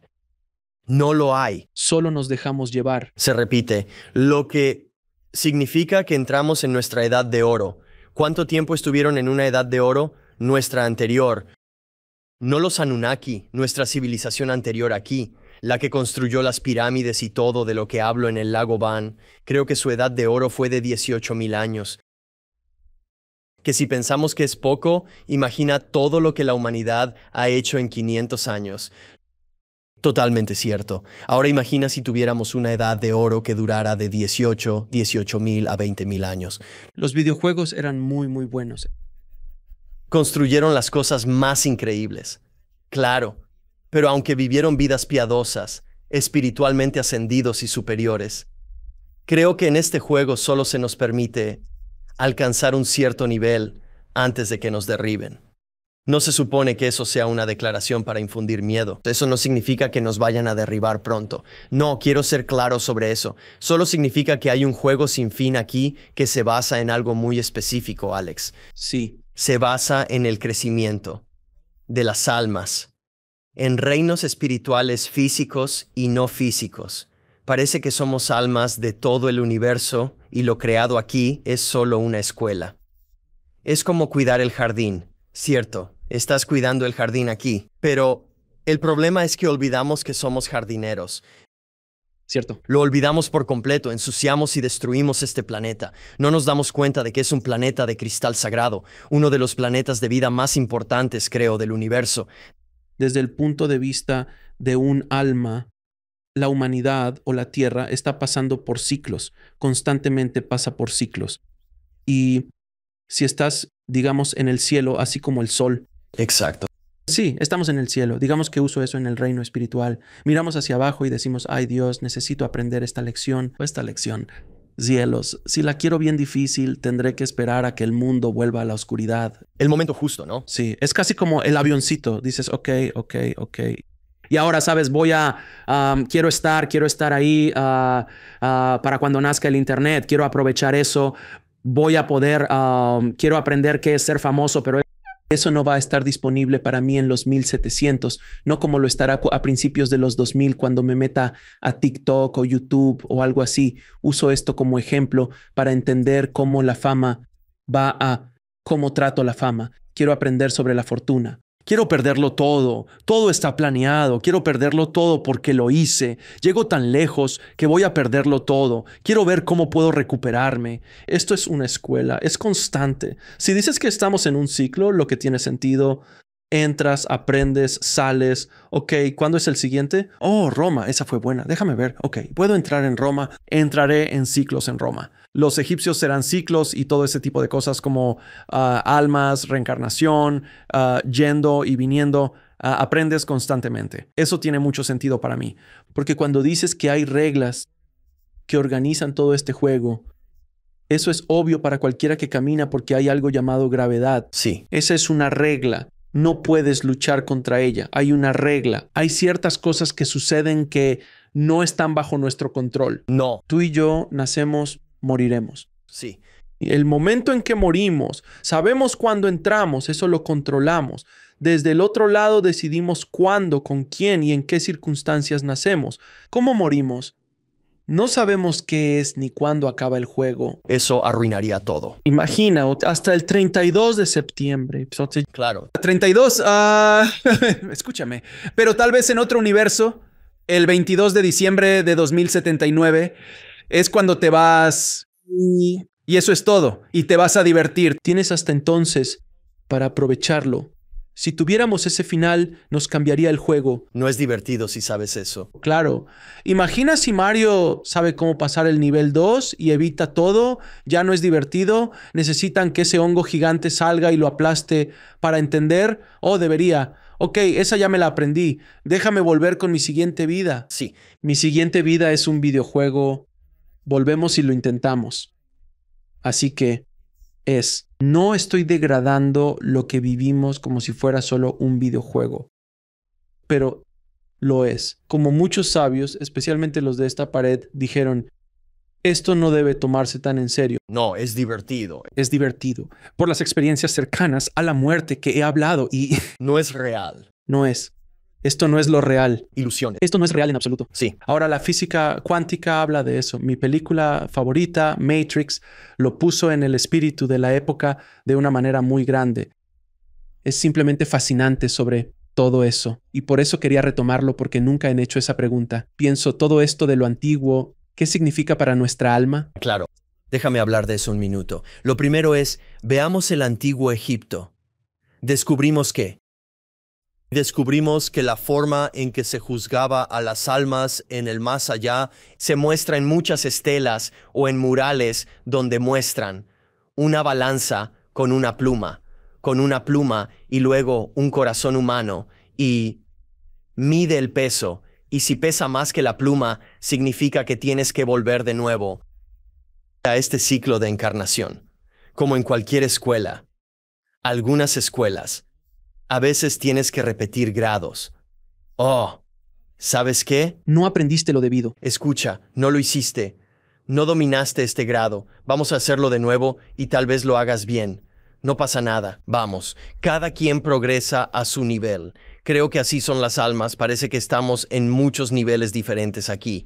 Algunas parece que ya se graduaron pero decidieron regresar y luego otros están como que no sé qué está pasando aquí. Solo estoy como que descifrándolo, ¿no? Y creo que ese es el propósito, que es una escuela con muchas almas en niveles muy diferentes, todas en puntos distintos. Porque si no has ascendido a cierto lugar, que por cierto es muy difícil de hacer, creo que el proceso de ascensión de un alma aquí no es fácil, ¿verdad? Es como los grandes maestros, como Buda o algo así, donde una vez que lo haces, creo que tienes la opción de regresar cuando quieras. Y sí, aunque puede que no lo hagas. Sí, tienes tu doctorado y dices, amo tanto a la humanidad que regreso a ayudar a los demás o pasas a lo siguiente. Esa es solo mi opinión, basada en lo que he visto, es que puede haber una decisión que puedes tomar basada en si te gradúas, donde, sí, tal vez si no te gradúas, tal vez esas decisiones no estén tan disponibles para ti, como si tuvieras que repetir un grado, no es realmente tu decisión, o sí,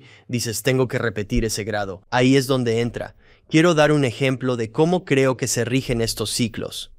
De nuevo, lo que significa que nuestras almas son juzgadas. ¿Quién las juzga? Es un poco raro, ¿no? Descubres que en las tablillas, en la leyenda de Atana y otras, Enki en Atrahasis, fue designado para ir al inframundo a encargarse de las determinaciones de las almas. Se habla de eso, determinaciones de las almas. Por eso vemos a Osiris en Egipto y todos estos aspectos de juzgar almas y esta obsesión de egipcios y mesopotámicos con el inframundo, rastreando a dónde irían las almas. Hacían lo imposible para intentar, si alguien moría, para traer su alma de vuelta a esa vida. Estaban obsesionados con eso, y con razón. Les daré un ejemplo. Mucha gente que escucha esto podría ser bueno y como que reflexionen. Tal vez no han pensado en esto todavía. Si estás progresando en tu camino, ¿no? Alex dice, oye, todavía me estoy volviendo bastante espiritual, medito como sano, trato a todos muy amablemente, pero, oye, tuve este trauma de antes en mi vida que todavía realmente me persigue y simplemente no puedo superarlo. Todo lo que he visto muestra que tu nivel de conciencia y el camino que tomas está regido por qué tan puro y dónde estás en ese nivel. Te doy un ejemplo. Estás atascado en algo con lo que no has lidiado. Solo vas a poder progresar una cierta cantidad de forma muy limitada, la verdad. Con ese bagaje, el peso, te quedarás atascado. No irás a ninguna parte. Te encuentras a Juanito de la prepa y dices, órale, Juanito no ha cambiado mucho. Como dices, me topé con gente. Ok, sigue tomando un Six todos los días y viendo NASCAR. No es por menospreciar a esa gente, pero no ha cambiado nada. Sigue siendo Juanito. Y está bien. Y Juanito quiere ser Juanito. Pero ves como que a alguien más que es completamente diferente a como era en la prepa, ¿verdad? Como que, vaya, híjole, su camino cambió, ¿no? Son muy espirituales. Son como, oh, una persona diferente. Creo que así funciona esto, donde nos juzgan por todo lo que hacemos. Pero en lo único que no estoy de acuerdo es esto. No creo que alguien nos juzgue. Creo que somos nosotros, nuestro ser superior. Estamos aquí para aprender lecciones, nuestra alma superior. Vemos hacia abajo y no es que tengamos que regresar. Queremos regresar. Ok, Si estás jugando un videojuego No sé si alguna vez has jugado. He regresado a niveles difíciles.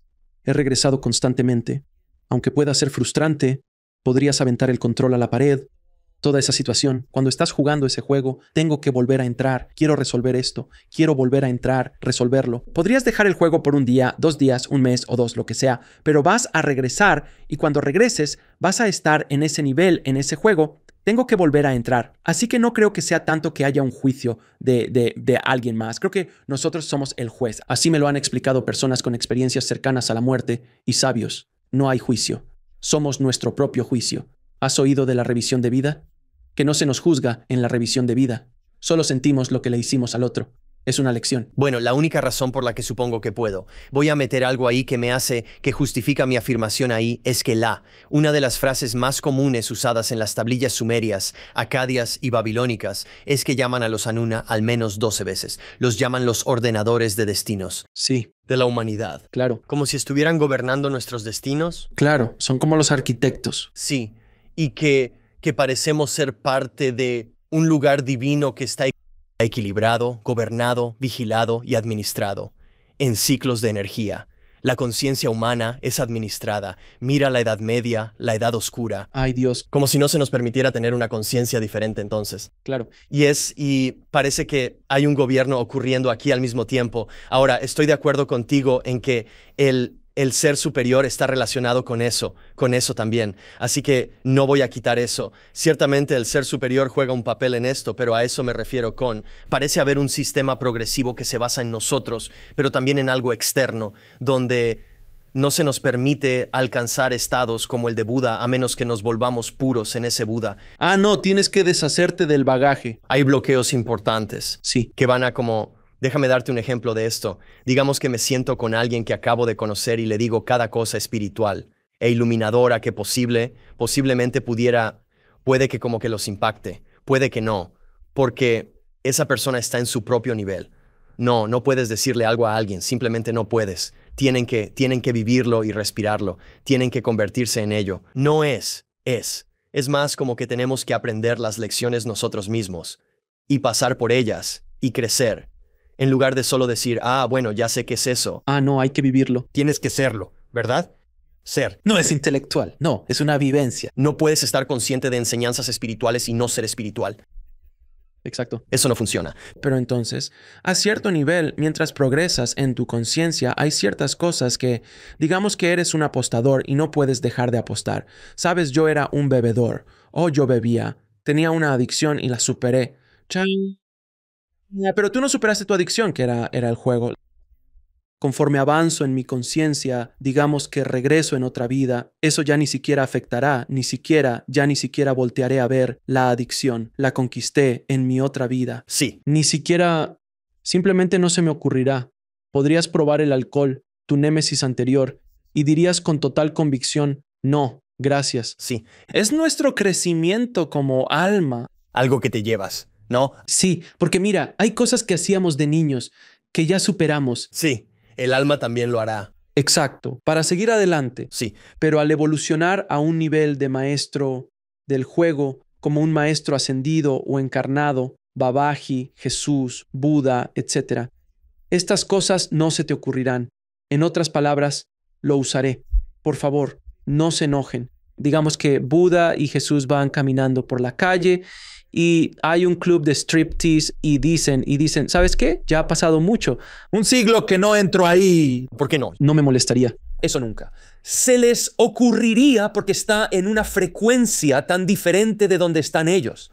Pero la cosa es que tuvieron que evolucionar más allá de eso, soltar ese peso para evolucionar más allá. Siempre me gusta usar la analogía del océano. Entonces, el océano, estamos hasta abajo, en el fondo de la fosa. La fosa de las Marianas. Sí, estamos ahí abajo. Ahí abajo, híjole, la presión apenas te deja mover.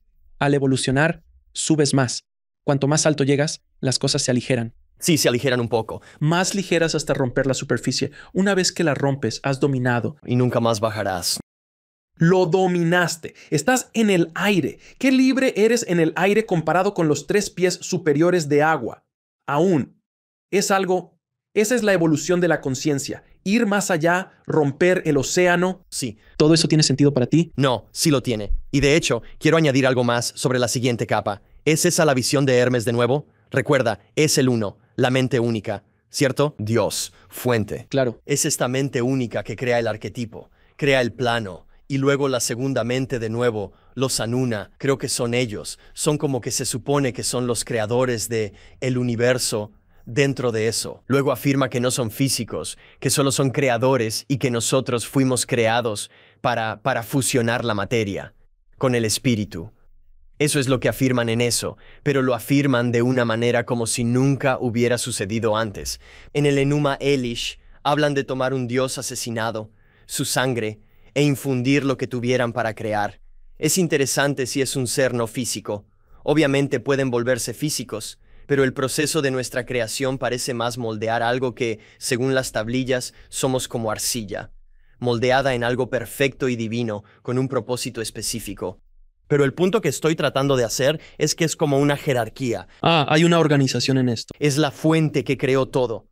Luego, creadores en fractales dentro de eso, creando todo a su alrededor. Luego somos creados por ellos, lo cual lo hace en jerarquía de la fuente. Pero fuimos creados de esa manera para que podamos experimentar una realidad física en un lugar físico y tener mortalidad, pero aún tener un camino de regreso a donde empezamos. Claro, porque si estamos aquí abajo por los próximos, ya sabes, 1000, lo que sea, sin fin, entonces el juego es inútil. Es como que no sé qué tan viejo. Si te acuerdas del juego Contra. Sí. Arriba, abajo, izquierda, derecha, B, A, start. Es invencibilidad. No sé tú. Traspasarlo 45 veces. ¿Lo hiciste? Claro, lo pasé 1000 veces. Pasé ese juego con el modo... ¿El difícil? Sí, Contra era un juego difícil, el original. Pero una vez que tienes invencibilidad, lo pasas volando. Sí. Una vez que lo pasaba, lo jugaba simplemente por diversión. Luego regresaba y me retaba a completarlo, sin utilizar ninguna de esas ayudas, a pesar de que ya conocía perfectamente todo lo que iba a suceder. No tenía el armamento, no tenía. Todo lo que tenía era el conocimiento. Y me ponía a prueba. Y usé esto como una analogía, porque una vez que tienes todo, se vuelve aburrido. Sí, creo que la razón principal por la que estamos aquí es por aburrimiento. Claro, como que pasan muchas cosas. Creo que la fuente nos creó para experimentar la historia definitiva.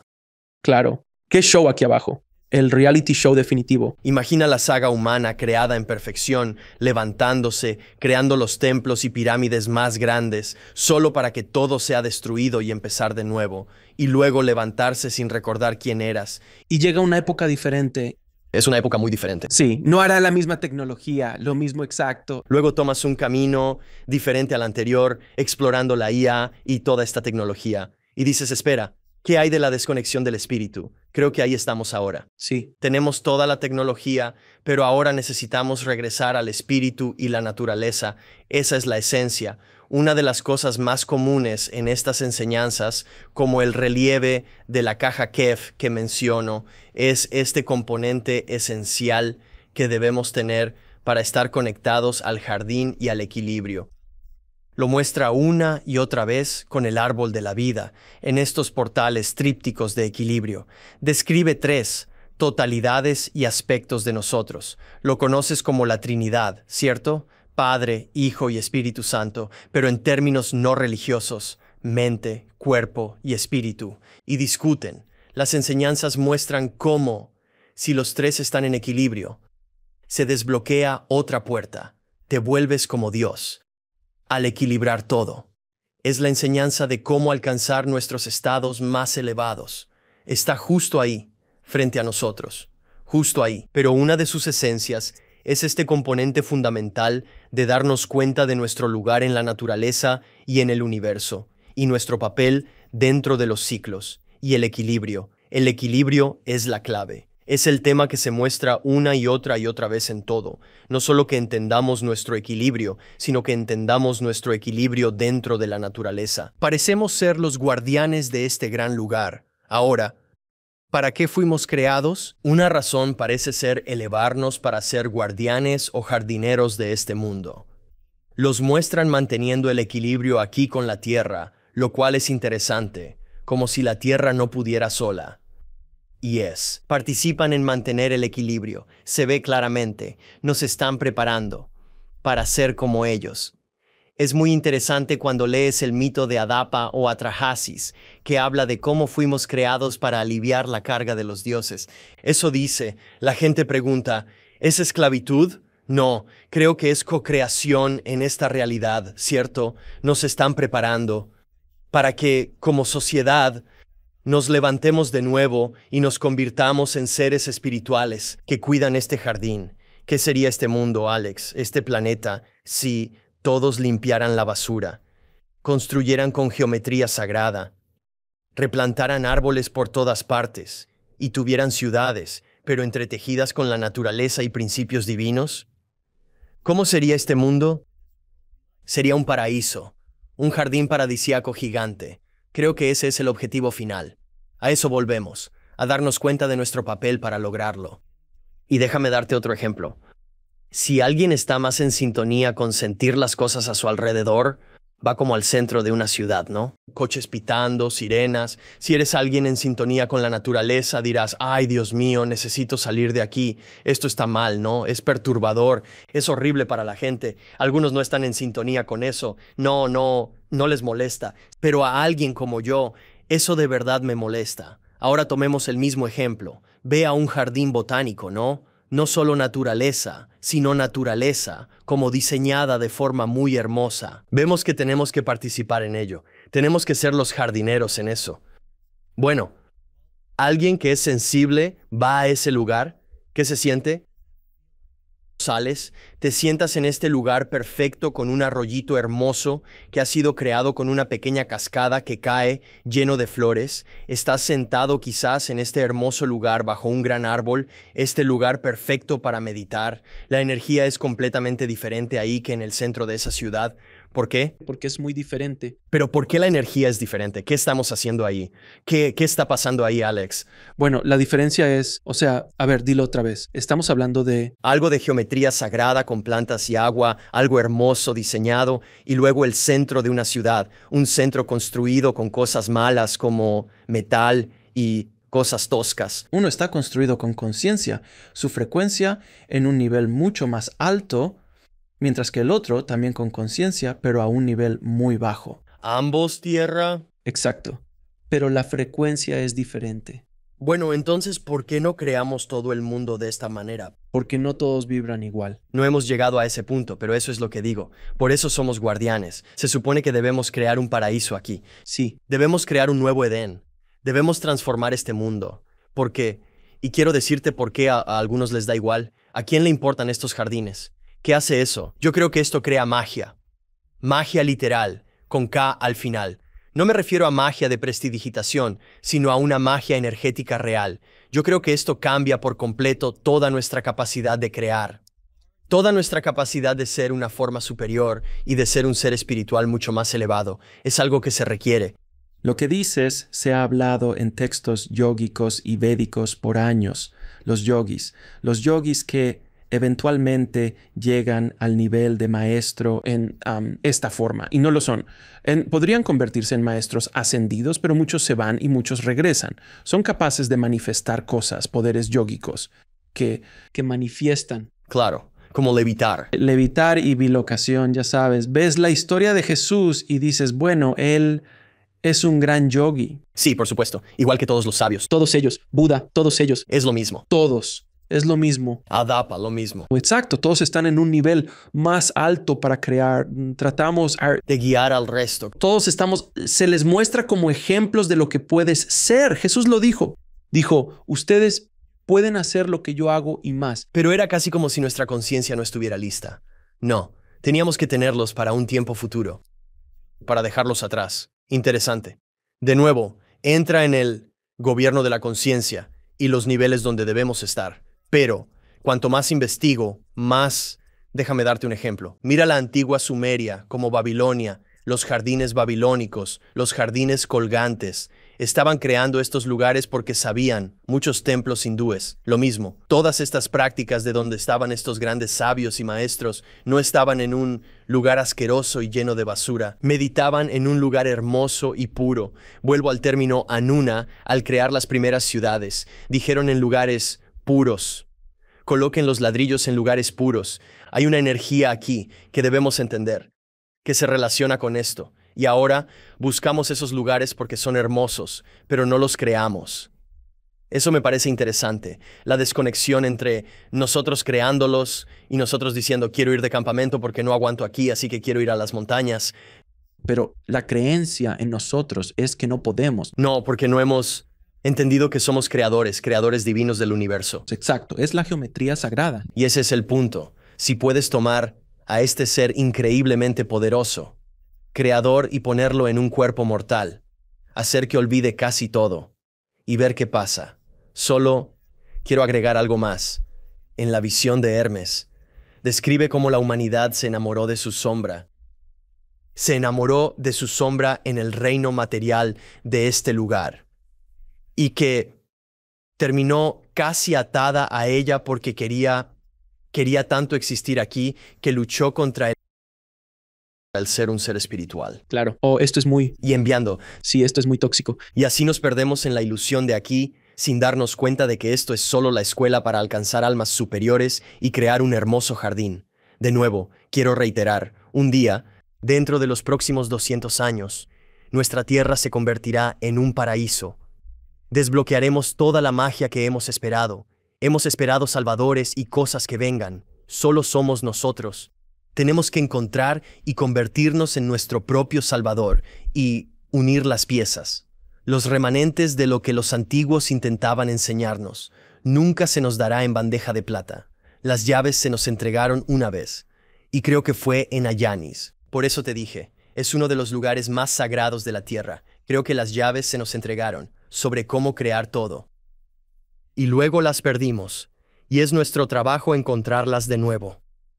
Esa es la belleza de la historia. Encontramos el camino de regreso a donde empezamos. Así debe ser. Matt, tengo que preguntarte, amigo, has dicho en esta entrevista que te basas mucho en la evidencia. Sí. Toda tu investigación te enfocas y enorgulleces de eso. Acabamos de tener una conversación de 45 minutos sobre el alma, conciencia superior, frecuencias y todo esto que no tiene un lugar real. En la evidencia, me encantaría escuchar de dónde eres muy objetivo y te basas en evidencia, pero aún así tuviste una conversación esotérica conmigo sobre el alma y su evolución. ¿De dónde viene ese sistema de creencias? Bueno, digo, ¿de dónde viene la evidencia?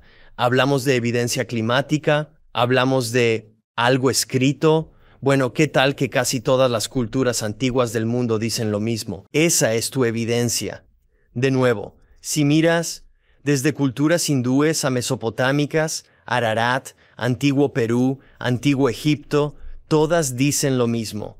Dicen que el alma es un ser espiritual aquí para una experiencia mortal, que busca aprender lecciones valiosas, crecer y ascender. Todo se reduce a ligeras variaciones de lo mismo. Ahora, la otra parte es que yo lo he vivido, ¿sabes? He tomado esas enseñanzas y las he incorporado a mi vida. Tuve experiencias profundas de despertar por primera vez cuando no estaba despierto. Hace unos 15 años o algo así, lo que fuera, estar en ese punto en el que eras una persona muy diferente. Y pasas por este despertar masivo que viene en cada tipo de nivel y de manera diferente para cada persona. Para mí fue como un tren de carga. Oh, sí. Ok, para mí fue como que literalmente en 2 semanas ni siquiera sabrías quién era yo. Al final de un periodo de 2 semanas de tenerlo todo, porque todo sucede como si fuera una descarga, y de repente empiezas a entender las cosas y luego empiezas a reformular tu realidad. Dices, Dios mío. Entonces, las 2 evidencias que uso son tablillas y textos antiguos de todo el mundo que describen la encarnación del alma y el propósito de las cosas herméticas. Las tablillas también hablan mucho de eso.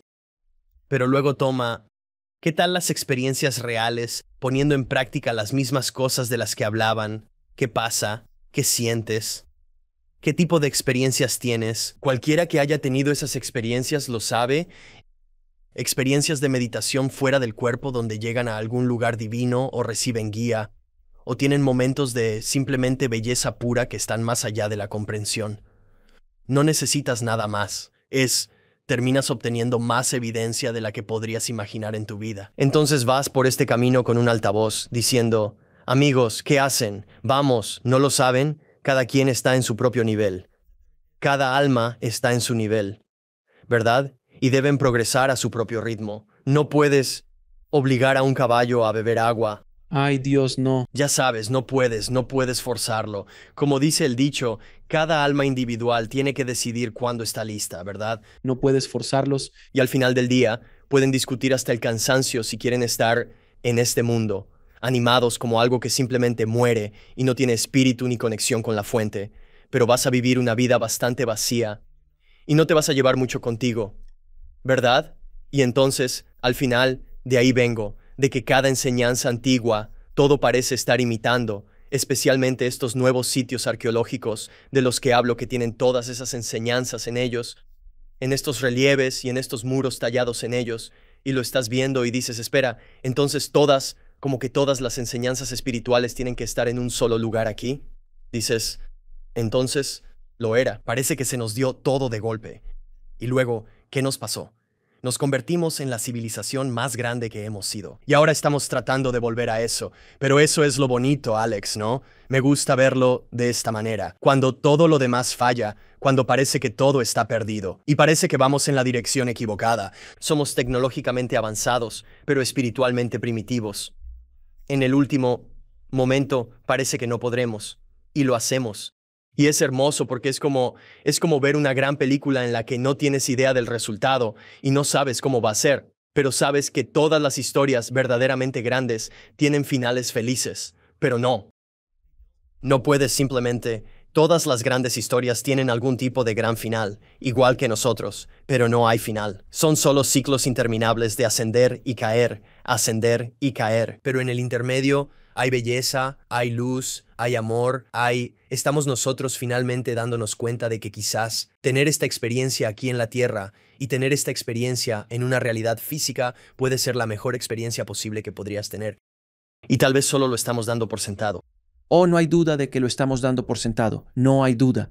Lo que entonces, y de nuevo, según mi investigación, al hacer este programa y hablar con diferentes personas de diferentes ámbitos de la vida, el concepto de este escenario de la humanidad o este juego que se está jugando, otro mundo en el universo, porque lógicamente no tiene sentido, tiene que ser algo más. Pero hay diferentes variaciones de dificultad y es como, oye, sabes, estaba hablando con alguien que tuvo una experiencia cercana a la muerte. La otra cosa, como, irías a un mundo donde no pasa mucho, todo es genial, chido.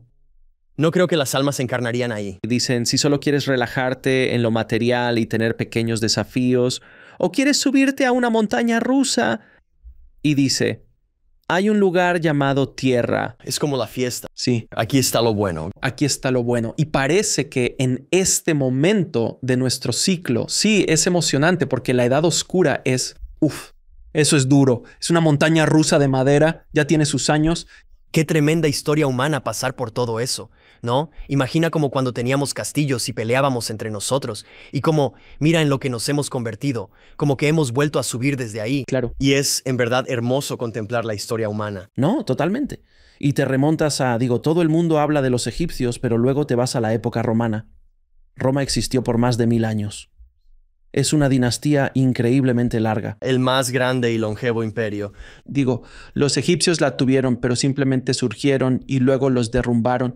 Pero lo que hizo Roma fue magnífico. Brutal, pero magnífico. Hizo cosas buenas y malas. Todas las personas lo hacen. Sí, por supuesto que sí. Todos los imperios. Sí. No hay un imperio puro. Ser un imperio es también insostenible, por cierto. ¿Verdad? Siempre, exacto. Pero lo que hicieron fue extraordinario y ver al final cuando cayó y qué causó su caída, dando paso a la Iglesia Católica Romana, donde se concentraron todas las riquezas y el conocimiento, ver dónde estábamos antes y dónde estamos ahora. Recuerdo que en Italia mi esposa no podía entrar a las iglesias. con blusa de tirantes, qué gran ironía, a una iglesia. Tuvo que usar un chal chafa, un papel para cubrirse los hombros, por ser demasiado revelador para la iglesia. Y yo pensando, ¿todavía estamos en eso? ¿Están locos? No puedo creerlo. O sea, fue en el 2023 cuando fui. Y yo como, ¿qué está pasando aquí? Así de metida en el dogma. Estaba esta gente y yo, wow, amigo, aún hay mucho trabajo por hacer. Lo sé, es un buen trabajo y progresamos como se supone. Es hermoso ver que cuando todo parece perdido, en momentos terribles como guerras o crisis, la humanidad siempre sale adelante y se reinventa. Me siento honrado de ser parte de un momento tan increíble y transformador. Dios mío. Cuando podemos estar aquí, sentados teniendo esta conversación, en público, y no preocuparme de que me cuelguen si salgo, ¿verdad? Quemado en la hoguera o algo así. Pero estamos en esta época hermosa, en la que todas las ideas de la humanidad pueden al menos compartirse y podemos hablar de todas ellas, podemos unirnos y estamos llegando naturalmente a ese punto en el que la humanidad como civilización global está llegando de verdad a un punto en el que todos finalmente nos damos cuenta de que somos humanos y que no estamos compitiendo por nada. Todos aquí por la misma razón, propósito común. Una última pregunta que quería hacerte, Matt, antes de que terminemos es que mencionaste la Antártida antes. ¿Qué crees que hay ahí, amigo? Normalmente mi respuesta sobre la Antártida es bastante decepcionante para la gente y empezaré por decir que he estudiado bastante geología y diré que es interesante lo que puede pasar cuando tienes montañas relativamente jóvenes que terminan cubiertas de hielo y no se erosionan y están casi atrapadas en ese estado. Pueden tener bordes muy afilados por el hecho de que no tienen ninguna erosión. Y sabemos que la capa de hielo de la Antártida tiene aproximadamente 500,000 años. Lo sabemos por las muestras de núcleos de hielo. Así que mucha gente quiere que diga, oh, hay una civilización escondida bajo el hielo y esas son pirámides que sobresalen. No puedo decir eso. Sin embargo, añadiré a esto una pequeña cosa y es que sí creo que hay muchas cosas misteriosas sucediendo en la Antártida. Y creo que tiene más que ver con el campo de energía toroidal de la Tierra. En cuanto a tecnologías y cosas que están pasando allá abajo, muy abajo, tal vez relacionadas con prevenir algún tipo de desastre en nuestra Tierra o prevenir la forma en que el Sol está pasando por cambios muy grandes ahora mismo. Y creo que mi opinión es que están usando tecnologías allá abajo para de alguna manera manipular la masiva energía toroidal de la Tierra por el magnetismo. Por lo que creo que aprendieron sobre lo que les pasó a los antiguos cuando los polos magnéticos empiezan a desplazarse y tienes movimientos tectónicos y tienes un montón de cosas muy malas en la Tierra que suceden cuando el Sol pasa por ciclos masivos. Y es solo parte de estos ciclos. La pregunta es, ¿estamos en uno de esos de nuevo? ¿Están ellos previniendo silenciosamente que algo así suceda? Un ejemplo. El Polo Norte, desde los 90, se ha desplazado rápidamente. Han tenido que hacer nuevas lecturas del norte magnético para volar. Sí, aviación, es importante. El polo magnético se ha desplazado y se ha movido de forma significativa. Esto indica aumentos masivos de actividad solar que perturban la magnetosfera terrestre, lo que, en mi opinión, destruyó civilizaciones pasadas. ¿Crees que los cambios se desplazarán tanto que Hawái estará en el norte, en una zona polar? ¿Quién sabe? Creo. Esos son ejemplos extremos de lo que ha sucedido. Solo un bamboleo puede causar problemas. No tienen que invertirse. El norte no tiene que convertirse en sur. O sea, el sur no tiene que convertirse en norte y el norte en sur. Eso es extremo. Creo que eso podría destruirlo todo. Eso lo destruye todo. Sí, pero a lo que nos referimos es a moverse a otra posición. Como por dar un ejemplo. 45 pies, fastidia. Déjame darte un ejemplo, de hecho. Si miras dónde estaba el hielo durante la última edad de hielo, la capa de hielo laurentina, las capas de hielo escandinavas, verás que el hielo no estaba alrededor, de donde hoy estarían nuestros polos. Partes del norte de Siberia y Alaska estaban libres de hielo durante la última edad de hielo. Es muy extraño que la gente no piense en, mientras que había una enorme cantidad de hielo en Canadá y partes de, supongo, Escandinavia y otros lugares, pero está girando en torno a un área que sería lo que parece muy similar. Y los templos alineados con el norte magnético y verdadero ya no lo están. Sugieren que el eje de la Tierra y el polo norte magnético no están donde estaban. Lo que demuestra que se desplazó de forma bastante drástica, que es lo que pudo haber causado su destrucción. De nuevo, eso es lo que creo que puede estar pasando en la Antártida. Están jugando con eso, porque somos muy susceptibles a ello. Si la magnetosfera cambia demasiado rápido y los polos se desplazan, puedes tener catástrofes colosales en toda la Tierra. Y eso puede ser lo que está pasando allá abajo. Y ciertamente, sí. Parece que tenemos la capacidad de prevenir nuestra propia destrucción de esa manera. Mientras, mira las pirámides y templos antiguos construidos sobre líneas ley. Parecen equilibrar eso. De nuevo, esa es otra conversación para otro programa. Pero si templos y pirámides, su propósito iba más allá de la conciencia humana y estados superiores, sino que era equilibrar la energía de la Tierra, actuando como resonadores. Hay evidencia clara en lugares como el Serapeum, donde cajas de granito explotaron durante el último Drías reciente, cuando una inmensa energía surgió y destruyó la red energética global.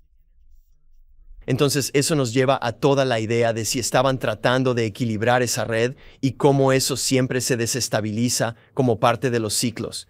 Y si tenemos tecnología ahora que ellos no tenían y que quizás podríamos incluso prevenir nuestra propia desaparición. Y no creo que eso sea en el corto plazo. Solo digo que creo que están pasando muchas más cosas ahora con lo que tenemos disponible. Es como, míranos, somos espiritualmente primitivos en comparación con ellos, pero tal vez tenemos ciertas tecnologías que ellos no tenían. Claro. Eso es como un arma de doble filo. Dominamos lo material más que ellos, pero ellos dominaron más lo espiritual. Quizás no hicieron suficiente en lo material. Exacto. O sea, solo estoy diciendo y especulando, ¿sabes? Que podríamos tener cosas a nuestro favor que ellos no tuvieron. Y la espiritualidad se pondrá al día. Claro, es lo que pasa ahora. Claro que sí. El gran cambio, el despertar que ocurre. ¿Por qué programas como este son vistos por millones? Cuando hace 20 años no habría sucedido. Somos parte de una gran historia, Alex, que se ha estado desarrollando por milenios y estamos en la gran transición hacia otra era. Y es un momento emocionante para estar aquí. Matt, ha sido un gran placer hablar contigo en el estudio. ¿Dónde puede la gente saber más de ti, de tus nuevos libros y del gran trabajo que haces en el mundo? Por favor, visiten thestageoftime.com. De hecho, estoy en mi cuarto libro ahora mismo. En enero lancé uno con Billy Carson llamado The Epic of Humanity. Mi cuarto libro será mi gran legado. Le estoy dedicando una enorme cantidad de tiempo y estoy justo en medio de eso escribiendo. Estaba escribiendo en el avión para acá y se llama Las llaves perdidas de la historia. La civilización perdida de Ararat. Creo que esa es una clave perdida global que nos ayudará a desbloquear un entendimiento de nuestros orígenes, los orígenes de estos símbolos y enseñanzas, sobre lo que una vez entendimos y lo que existió hace mucho tiempo en nuestro pasado. Y como te mencioné al principio, esta conexión contigo, con Martin Young y todo el trabajo que he estado haciendo creando este increíble documental en estas expediciones. Volveremos a Turquía e incluyendo Menorca, España, el 1 de octubre para la expedición real y la filmación con Robert Schoch, Paul Wallace, conmigo, Hans-Jörg Orschid y otros arqueólogos y geólogos para volver y ver estos sitios y símbolos. Ver si pueden cambiar completamente la narrativa del periodo de tiempo de toda la historia y hacernos entender estos símbolos divinos de una manera nunca antes vista, algo que pueda potencialmente unir a la humanidad en torno a un lugar común de, wow, todos somos seres divinos del universo y estas son las enseñanzas sobre cómo volver a la fuente. Bueno, si puedo de alguna manera ayudar con eso, Señor, y a difundir la palabra, estoy aquí para servir. Gracias, te lo agradezco. Visiten mi canal de YouTube Matthew Lacroix y thestageoftime.com para más. Vienen tiempos emocionantes. La primera expedición será en Turquía y Menorca para el documental, y luego la segunda parte será Perú y Bolivia. Así que tenemos una serie de países y lugares del mundo que uniremos para conectar toda esta narrativa de civilizaciones perdidas, símbolos antiguos y orígenes hasta el mismísimo principio. Estoy ansioso por ver todo eso, amigo. Gracias de nuevo por venir. Fue una conversación genial. Ya estoy esperando con ansias la próxima, amigo, y gracias por todo lo que haces para despertar al planeta. Gracias, Alex, y a todos. Gracias por vernos. Haz clic en uno de los videos de abajo para continuar tu viaje y no olvides suscribirte.